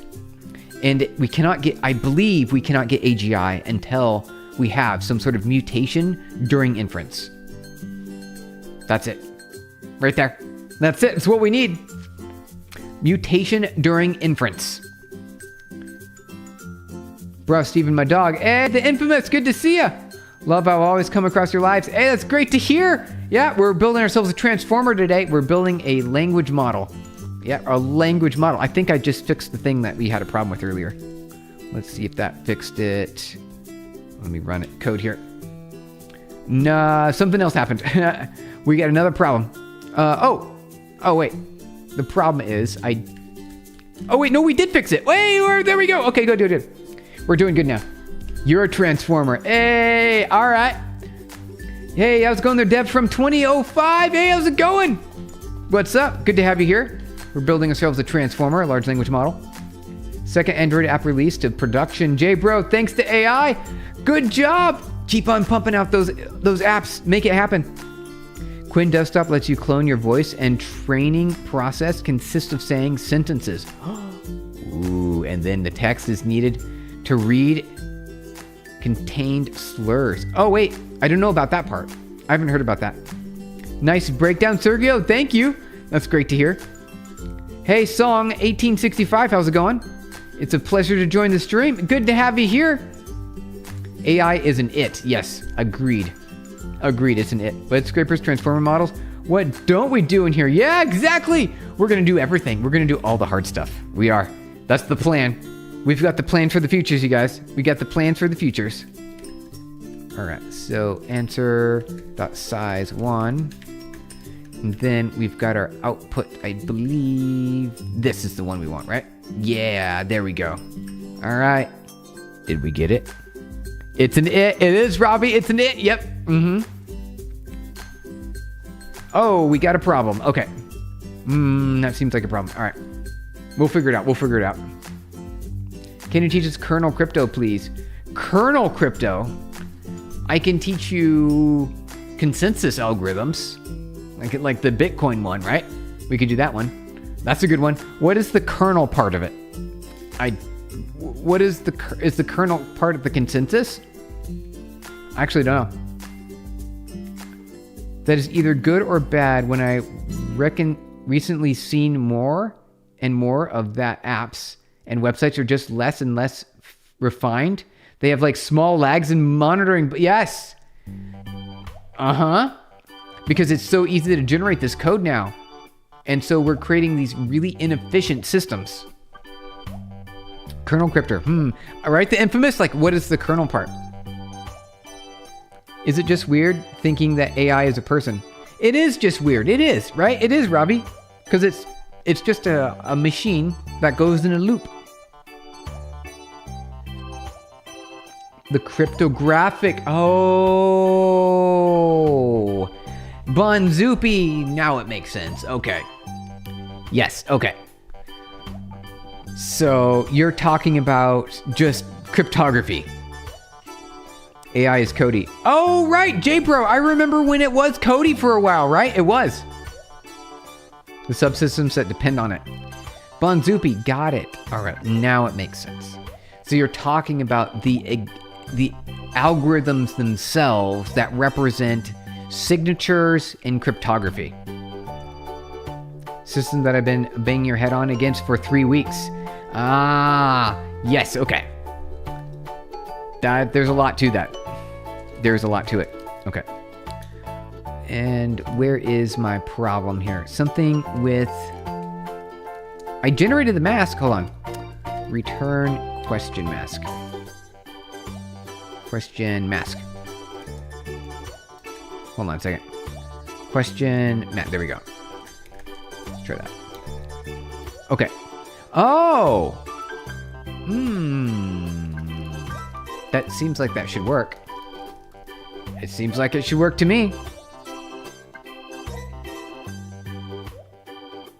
Formally refined by intensively testing and just manually programming in general, where they had to intensively think about what they want to do, not just vaguely with a prompt. That sounds like... Wait. I missed that. Formally refined by... Wait, Torva, what are you talking about? My colleagues replaced your generated code with human written code. Did they? Wait, what?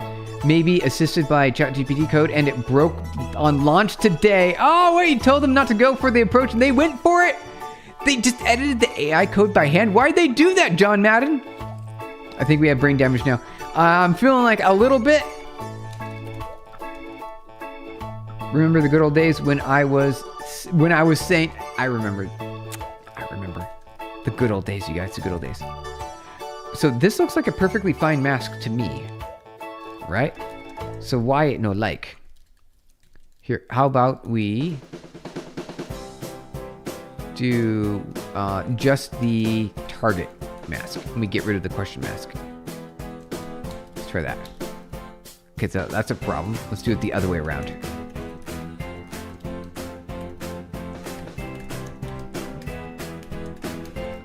Okay. Okay. Is causal. The shape of the 2D attention mask is, but should be a correct 2D size. The shape of the 2D attention mask is 128, but should be 6 by 6. Are you sure? Are you sure about that? I don't know. Hold on. Let's do print answer mask dot size and the shape. And then we do the same with the embedding here. All right, let's try that. See what we got. Yeah, look at that right there. It has nothing to do with the 6 by 6. It's 128 by 128, which is a great square. Although it said, yeah, it's 5 by, oh, is it because we need it to be, let me think about that. Maybe it shouldn't be 1, it should be 0 here. Let's try that. See if that works. That might do the trick. All right. So it's a 5 by 5 now, which isn't correct, I think. We'll have to think about that for a second. Your new catchphrase is composed entirely of words that cannot be uttered here. Oh, hey Bonzupi. All right, thank you for being cautious. Remember the good old days when I was saying yes. Oh wait, they didn't even end. They didn't even edit it. Oh wait, they completely redid the UI, chasing the tech giants' design language that we were not even close to. John Madden. Oh, they were reaching for something that they couldn't get to. You even told them. John Madden, you even told them.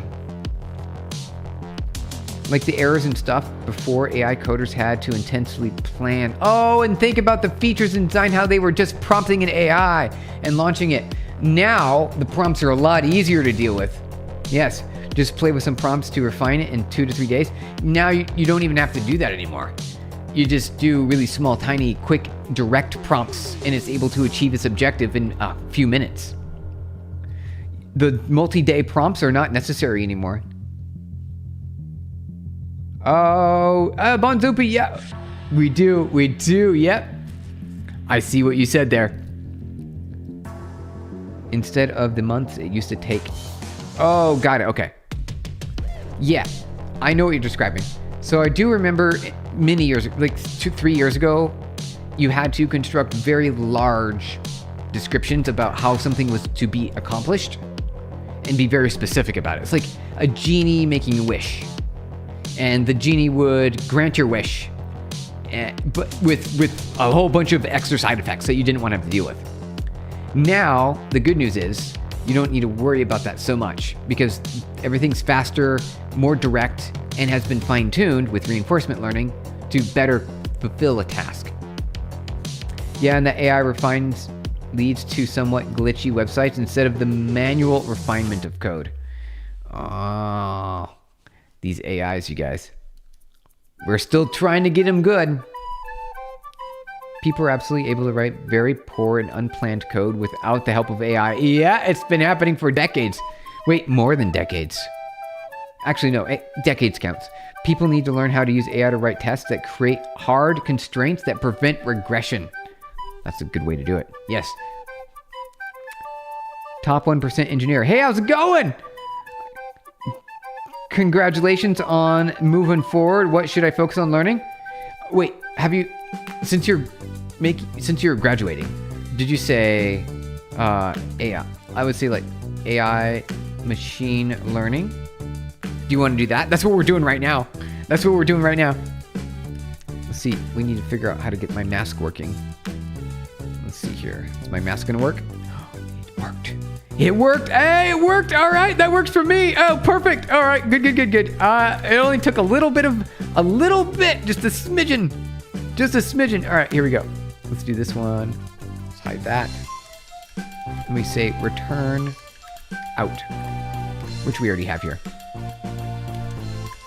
How far are we on embedding? We did it, Peter Parkour. We did it.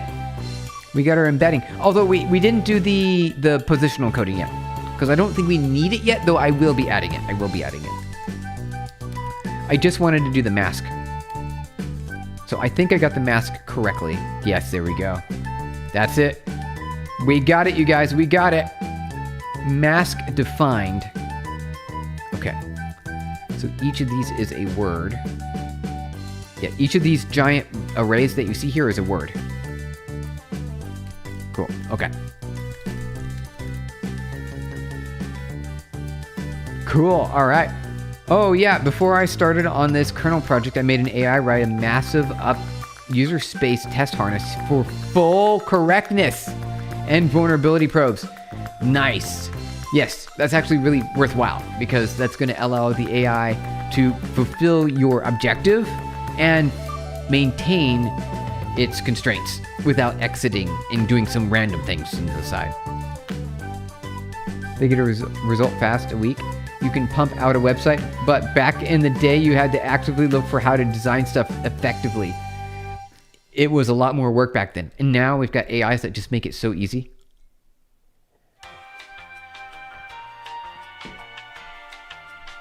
So if, yeah, exactly, Bonzupi, if there's any regression, you can make it work. Okay. I think I got everything I wanted there. So we did the mask, maybe.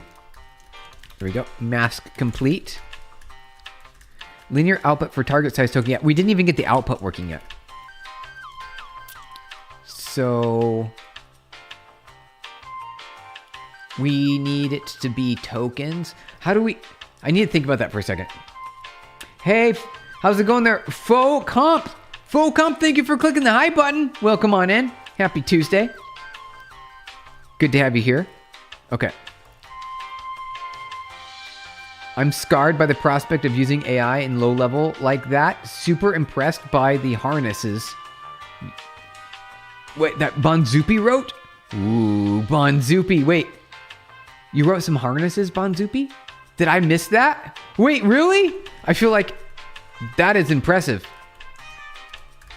That's actually really impressive because that's what has really sprung the world into a frenzy on AI, I would say. And the big spend in the harness, you guys. It's all about the harness. Wait, did I share my harnesses? I don't know. If you did, I missed it. Okay. So we got our output there. I think I need to convert it into logits. I think I need to do some logits here. To do logits for token output. I think I need to do that. That's what I got to do next. How do I translate that, though? I don't remember. We're going to have to figure that out. Let's see here. Let me look at some notes. I need to... My forward pass.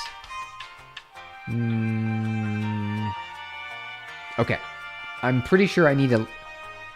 Gotta go, Loons. All right, sounds good. Good to have you here. We'll be continuing our transformer model. We've got another... I've only got like maybe about 10 more minutes, and then I'm going to head out. However, we've got enough time to get, I believe, a potential sentence constructed. We might be able to get a potential sentence. Maybe. Yes, please send me some malware. You just think the concept is cool. Ah, yes. My harness is full of malware, not gonna lie. I don't think I should share it. I was unexpected. Okay. Steven, I hate to break this to you, but You're constructing a sentence right now. I know, John Minton. I see what. Yep. We're speaking to you in words that end up being sentences. Like, how's it going there, Satyam? Satyam, thank you for subscribing. Appreciate it. Join the right channel for software engineering. We build AI. Here's what we're doing. We're building AI. We're building a transformer right now. We will be doing stuff that's rather challenging. I like to do that. Some challenging, hard, tough things. Also, as you notice, we're coding by hand with our very own keyboard. We are not using any AI, though I do use a lot of AI when I'm off stream. Good to have you here, Linz. Literally, Mountain should only be on virtual machine. Ah, yes. That's a good way to do it. Keep things isolated. Virtual machines, you guys. All right, so I need a linear layer. Did I already build it? I don't think I did. Self.linear equals torch.nn.linear. And I need it to be the right shape for my transformer's output. So let me understand how that looks here. I need to see it here. All right, print. Here we go. Let's do the shape. There we go. Okay. Let's see what that shape looks like. Okay, so it is a 5 by 128, which means that I believe, how big is our dictionary? How is that going to work? If we're going to guess the next output token, right? I think. Okay. Here we go. I need to think about this really quick. So when I'm getting my target output, I get 5 tokens, which is going to be the answer. How big is my input? All right, target. 1, 2, 3, 4, 5. All right. So it says 128 by the length of the dictionary. I think that's what the answer is. Right? So that's the dims. That's the dimensions right here. Okay. Dim, comma,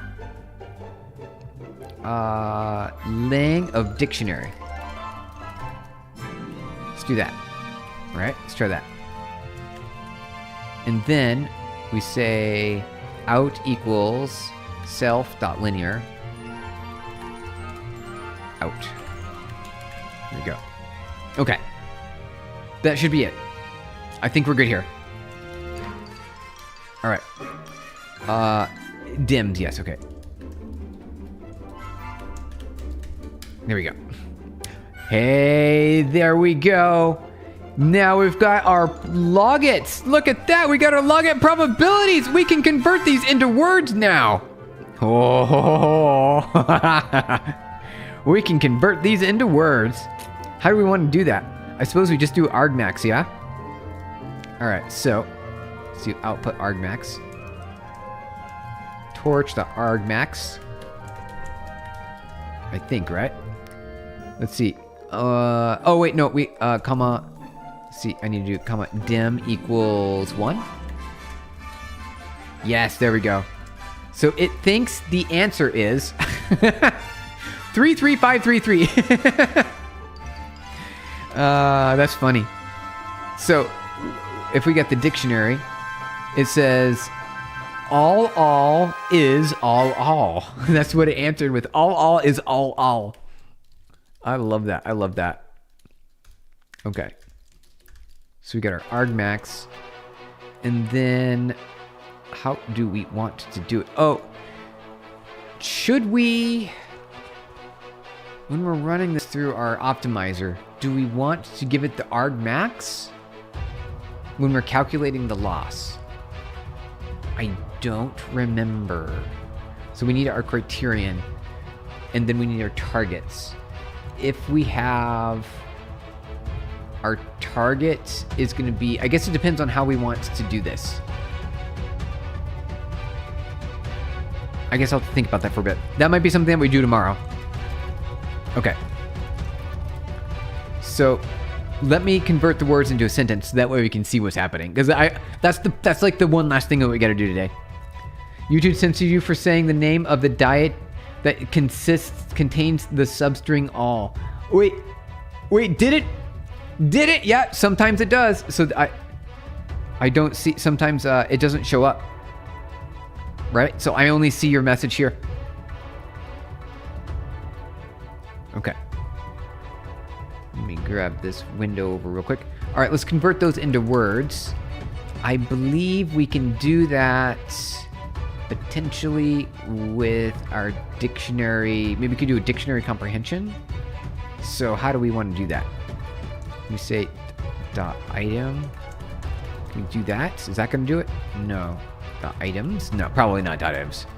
We could say dot detach. Detach. Although, do I want to detach it? Wait, it still says it's tensor. Dot item. Can we grab that? No, it's a 5 element can make. So that's a scalar. Okay. I don't want to scalar it. Okay. We need to get the dictionary tokens. How does argmax pick something? It's based on, so here. So we're at this part. All right, John Madden. We're at the end of the transformer here. So we did the beginning, the middle, and now we're doing the end part, the probabilities here. So when the logits, the output from the model, makes a decision about which are the most likely next token, right? What's the most likely next word? It's going to assign a probability. Really, it's going to give you which number is bigger, right? You can do which number is bigger. And so we just need to capture the biggest number. That's it. So that's what argmax is. It's going to find the biggest number. Hey, CSE Prince. Hey, thank you for subscribing. Appreciate it. Good to have you here. You joined the right channel for software engineering. So what we're doing today, we are building ourselves a transformer. So we've got which of these words. So you can, let me zoom in here. So for example, so you see this token is and, comma, to, period, right? Those are tokens. And the probability to select them based on how big it is. So it looks like the biggest one is a period in this case. Actually, there's the biggest one is going to be here, so 93, 902, 901, 98, here we go. So see how it's a negative number? So this is the largest number here. So if we do an argmax, we're going to get the word and, because it's going to grab us the biggest one. Typically though, there is a little bit of fuzziness that they apply to large language models to make them more creative. They grab the top five, and then they do a random chance to select across these top five. So if you have a lower temperature, which is it's just a constant, you don't have to worry about that. It's going to select most likely the top word. Or it could potentially select a comma. Peter Parkour, yeah, that makes sense? Yeah. So that's what is implemented in the large language models. For me, what I did was I always pick the top item. That's it. I always pick it. That's what argmax is doing here. And so you can see this is my dictionary output. So we've got 5 words, and each one, so this is one word right here. And this word is representing all the possible words. And so I picked the one that's the biggest. So it looks like this one right here is the largest. So 0, 1 should be the output. Position 1, token 1. And that is what I need, is the start. That should be the start token, right? So I go up to here and I say start of sequence. So that is the beginning.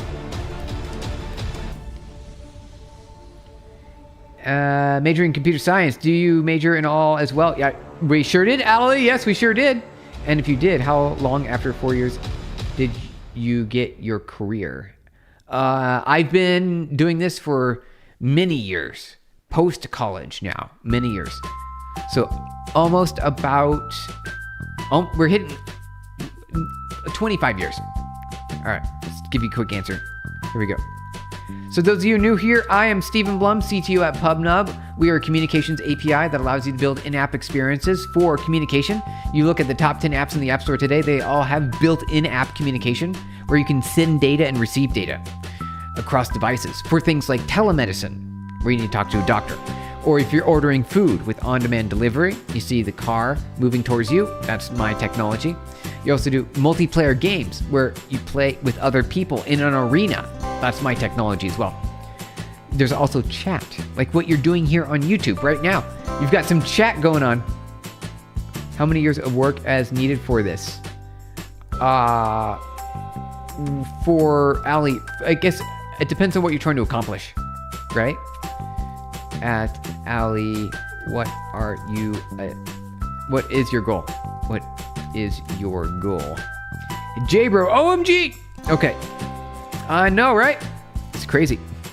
So many years, you guys. 25 years in tech. It's a lot of years. All right, I want to, as the last thing today in my code, I'm going to convert it so that way I get the words as output. And then I will have successfully at least gotten the full end-to-end transformer. We didn't train it yet. We're just having it make guesses about the tokens. Let's see if we can make it happen, you guys. Okay. La la la la la. Token get status. Let's see. RF dot anti-gravity. Don't want it. Okay. Here we go. Rerun it to make sure we're good. I'm gonna get commit, get status, get add, get commit. Full transformer. Good. Need a few to-dos tomorrow. Okay. Good enough. Push to the main branch. You're trying to decide between computer science, engineering, but you're not sure if you want to set that as your career. Since if AI is the amount of work we need, hey, good news. AI is just a tool.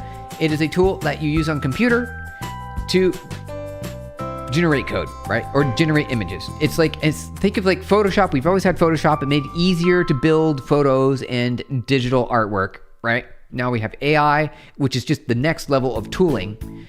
We still need humans to solve problems. The AI, it's just there as a tool that we can use to implement and solve problems. We need more engineers now than ever. I think we're going to see a large increase in the amount of engineers that we need. Definitely stay in the field. Don't leave. Let's see here. So I want to go to Steven. Here we go. Check this out. Here we go. On our YouTube, we've got a post that I can show you really quick that shows we are on our way upward in a trend with more jobs being posted in 2026. So we're on the right track right now. We're going to see this increase. We think it's going to increase 15% every single year for more jobs being posted. And now that we have AI that can generate more code than ever, we're being very productive. And so we're seeing just a lot more productivity, and we need more engineers because it's now accessible to more people. Anon, good question over there. As a CTO of a startup, been running things for 3 years, starting to get some decent traction. Nice, good to hear it. How would you say the role has changed for you over the years as CTO? Any advice? Yes. So of course, it's in the early days, you do everything, right? Not just technical stuff, but you also have to do sales, you have to do marketing, you have to do, hiring, you have to do HR, you have to do, whatever else there is, right? You're kind of doing everything in the early days.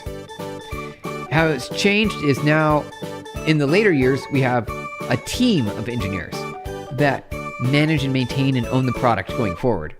So from my perspective, I used to contribute a lot of code, like a lot of code. I still do a lot of code, it's just not in every single product that we have now, right? So we have so many teams, they're all managing the products, they're doing a very good job. And for me, I just mostly test things out. I learn how things work. I try them. I see that it's doing good. Yeah. I learn about it. I learn more about the market. I learn how to talk with, customers about the current market trends. And I need to stay up to speed, and I need to learn as much as possible so that way I can at least communicate with with all the different teams.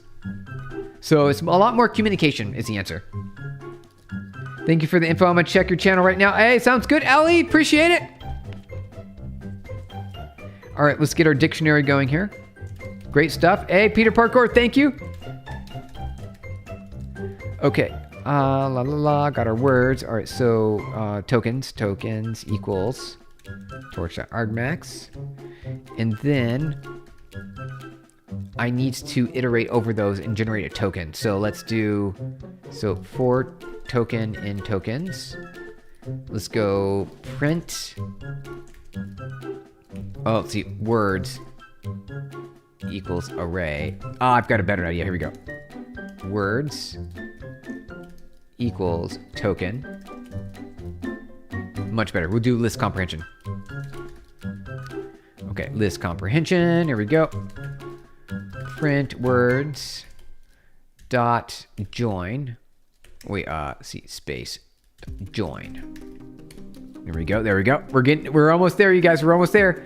We almost have it. We're gonna see our AI model actually talk to us for the first time. It's getting exciting.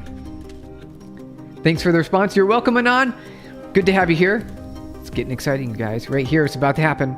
Words token. All right, so this is gonna be the letters. This would be the numbers, rather. This would be the numbers. So let's see here. Run that real quick. Let's see. Oh, right. A little bit of syntax there. Okay, words. Yes, words. Right there, words. Sequence item 0 expected stir instance tensor found. Okay. Let's see here. So let's just print out the words really quick. I believe we have to say .item maybe. Good to see you back. Hey, Martian coders. Welcome on in. Yep, we're back, you guys. All right, so we have to do .item to get our scalar. There we go. That's what I'm looking for. And the moment of truth, dictionary right there. Wait. Can I? So wait. I don't have a way to actually extract the dictionary here. Wait. I need the actual dictionary. The vocab. Can I say Can I just change this word to vocab? Self.dictionary.normalize. There we go. Dictionary. I'm going to say vocab. Can I do that? Oh, let's see. Wait. No. Transformer. No. All right, I need to fix it. I need to figure out this line right here. Missing bracket on the dictionary. Lookup you added. Yep, we are. We're so here. It's going to be something like this, except for this is incorrect. This is the inverse. I need to build the inverse lookup. I don't have it yet. I need to get the inverse lookup for my dictionary. So I need a translator. I need a decoder. Right? I need the decoder. I need to write the decoder first. How about we have a decode function? Def decode self, comma, tokens. Return tokens. All right. We need to do this. Yeah. I'm going to take the output like this directly. All right. Then I want to say decode. Decode. Here we go. Paste this in here. Okay. So we've got tokens, words, all right, and we return words. Okay. So this is what we need to fix. We need to fix this line right here. This line's broken.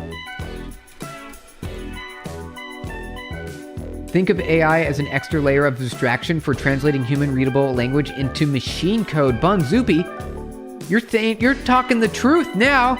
You figured it out. That's exactly what we're doing. The AI, it's got a brain, it's got a bunch of numbers, and we're using it to make its own thinking process. We need to translate the input and output so that way humans can understand it. We first add binary switches and punch cards, yeah, and then we added assembly. Then we had compilers and interpreters and transpilers, and now we have AI. You got it. Bonzupi, you're on to something here. You're on to something. What's my background? Your favorite domain of software, lower level stuff? I like network coding. So like network coding, like a C network engineering. That's what I've done. That's what I've been doing for a decade and a half at my company here. Doing all this here. So that's been my most recent background. Full stack, of course, right? Data science, big data, analytics, research. I really like that stuff. I'm really into it. So I do work with, large query engines like Trino, Athena, Presto. I like those. More towards networking, and clearly what you've a lot of success in. Yes. And I like the low level stuff. It's a lot of fun. I also really started I wanted to be a game developer, and then I found industry and business was a lot more profitable, immediate. So then I got into it. Hey, as Martian Coders, hey, do you have a GitHub repo? Yes, I do. Here you go, GitHub repo. Right here, you guys. You're working on, maybe you can give me some feedback. Absolutely. Sounds good. Basically, paraphrasing Linus Torvalds here. Bonzupi, really? Really? No way! It sounds so spot on. Awesome, yes. Thank you, Torva, for the Discord. Let me pin your message really quick. All right. Thank you for the Discord link, Torva. Okay. So, also, those of you who are here, we do have a Blocks hackathon, blocks.ai. Visit blocks.ai website. We have a hackathon going on right now. It started last week, ends in June 10th, so you've got a couple weeks. You got a couple weeks? Well, maybe less than that now, because June 10th is coming up pretty quick. Actually, no, that's 2 weeks. That's exactly 2 weeks. Ish. Okay. So I want to do my decoder here. Let's do our decode. This is where we need to fix it. I need to have the inverse dictionary. Self dot... this is going to be the inverse. So let's say decoder. Decoder equals... I'm going to do a dictionary comprehension. For kv in self.dictionary dot... Can I do that? Hold on, Python. It's been a while since I've done this. All right. So A equals, let's see. Yeah, A equals dictionary A string :1. And then comma B 1. Okay. All right. For, let's see if we do this. K comma V for K comma V in A. KV. Did you forget parentheses? Oh, all right. Yes, I did. It needs to be a tuple. Okay. Dot value. No, keys. I think we have to do the keys. And then we just say K. Let me say K and then AK. Like that. Hey, there we go. Okay. So this is the syntax we need here. There we go. Perfect. Okay, this is our decoder. All right, in a dictionary. And then I need to invert it.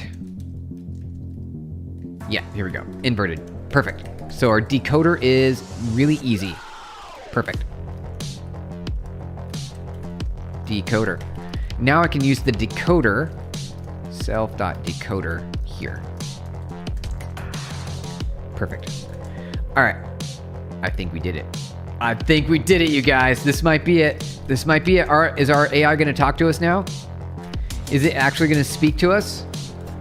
We might have done it. We might have done it. Words equals...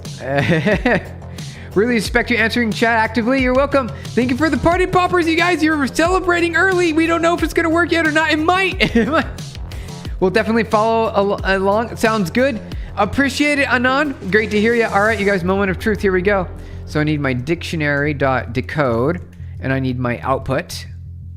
Decode output. Thank you for the party poppers, you guys. Output. That'll be my words. print words. Did we do it? Did we do it? We might have done it. I think we have to say .join first. Here we go. Here we go. We're right there. We're right there. Only one more keystroke away. All right, here we go, you guys. Let's see if we did it. Hey, oh no, we have an error. We have an error. All right, so I know where that. I know what that's a problem. That's easy. Keys, self dot. There we go. Oh, hey. Okay, so it needs to be self dot dictionary again. Here we go. And I'm going to move this onto a new line because it's a little easier to read there. And then we'll. Whoops. There we go. Like that. Okay. Secrets of the universe coming in. Jay, bro, it's going to happen. Here we go. Oh, no. Okay, we got another problem. We got a token. Okay. Token.item. A set object is not subscriptable. Let's see. Oh, because we needed our token. So where was it? Token, decoder. And then we've got our decode here. We've got our tokens. For token and tokens. All right, so we got a problem right here. We're almost there. Why it no likey that? Why not that? So, words, dictionary, decode, output. We pass an argmax, right? It's an argmax. So that part should be fine. Right? Tokens right there. All right. What I'm going to do is I'm going to return tokens for a quick little second. That shouldn't fail. Except for right there, yeah. Hide that for now. Okay. So yeah, there's our tokens. Looking good. Now, yep. All right, good. Now we just need to convert them to words. We just need to decode them. We're right there. Okay. All right, perfect. Code. We're so close, you guys. We're so close.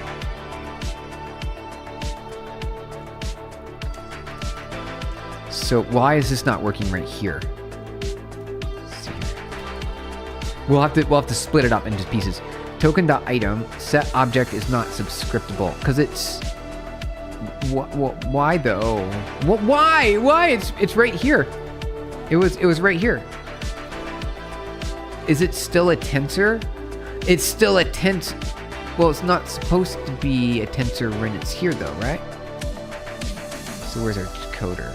Oh! Okay, I need to see what the decoder is. Return self.decoder. I might have done this part wrong. Okay. Okay. It is wrong. Okay. So... the part that I'm doing wrong, I just had weird syntax is all. There we go. That's what it was. We're typing too fast. Or I just made a mistake is what I did. I messed it up. All right. There we go. Hey, although our index needs to also include. Shouldn't it include? Why is it's missing? It's missing this. It's missing that part. Why is it not including that? Do we... Hold on. That's a problem. Print dictionary.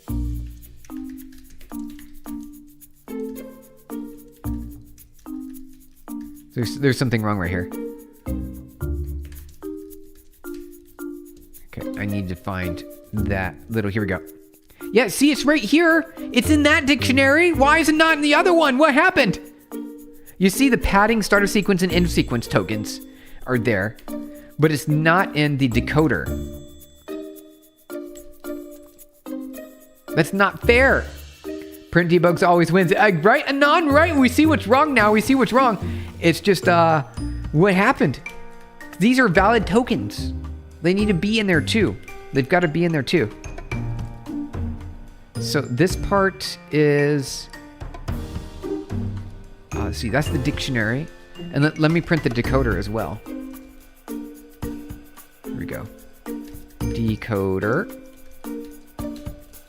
All right, so it should be the inverse. Let's see here.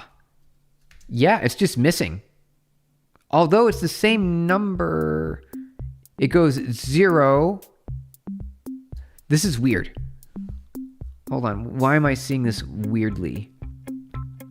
0. 0 is not all. 0 should be padding. Hello is 2. Oh, all is 0. Oh.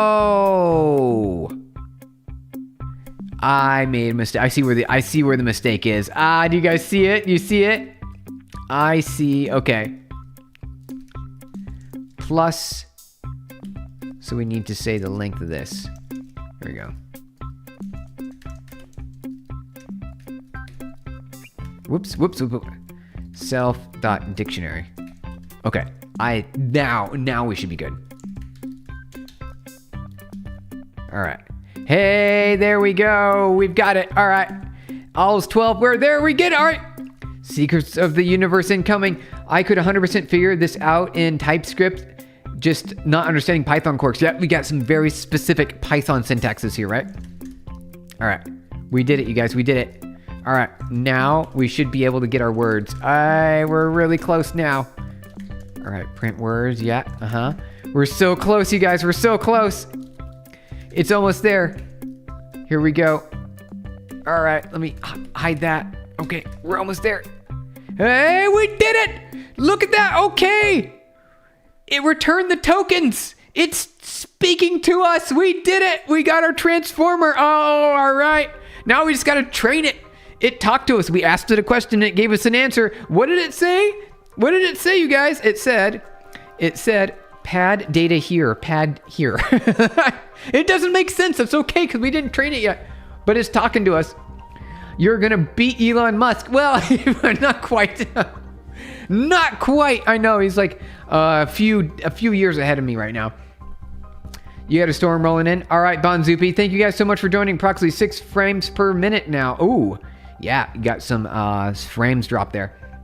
You want its data padded. Yep, it thinks it does. It thinks it knows.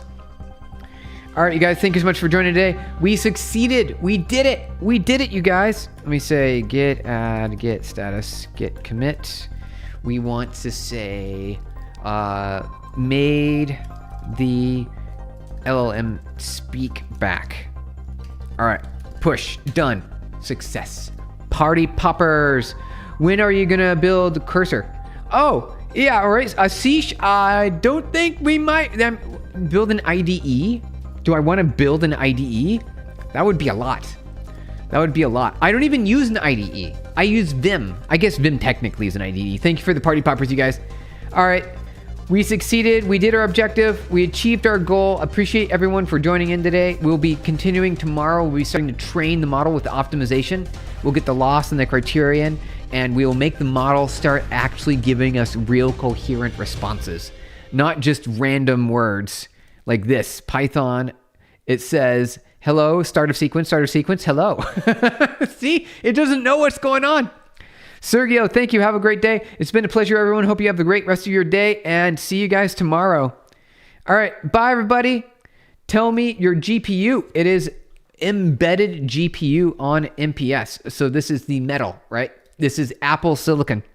Cheers, Steven. Thank you, Anon. All right, bye, everybody. See you tomorrow. Take care. Great stream. Thank you, guys. Thank you, John Madden. See you, Jay Bro. See you, Torva, Sergio, Ashish. Good to see you guys. Bye, everybody.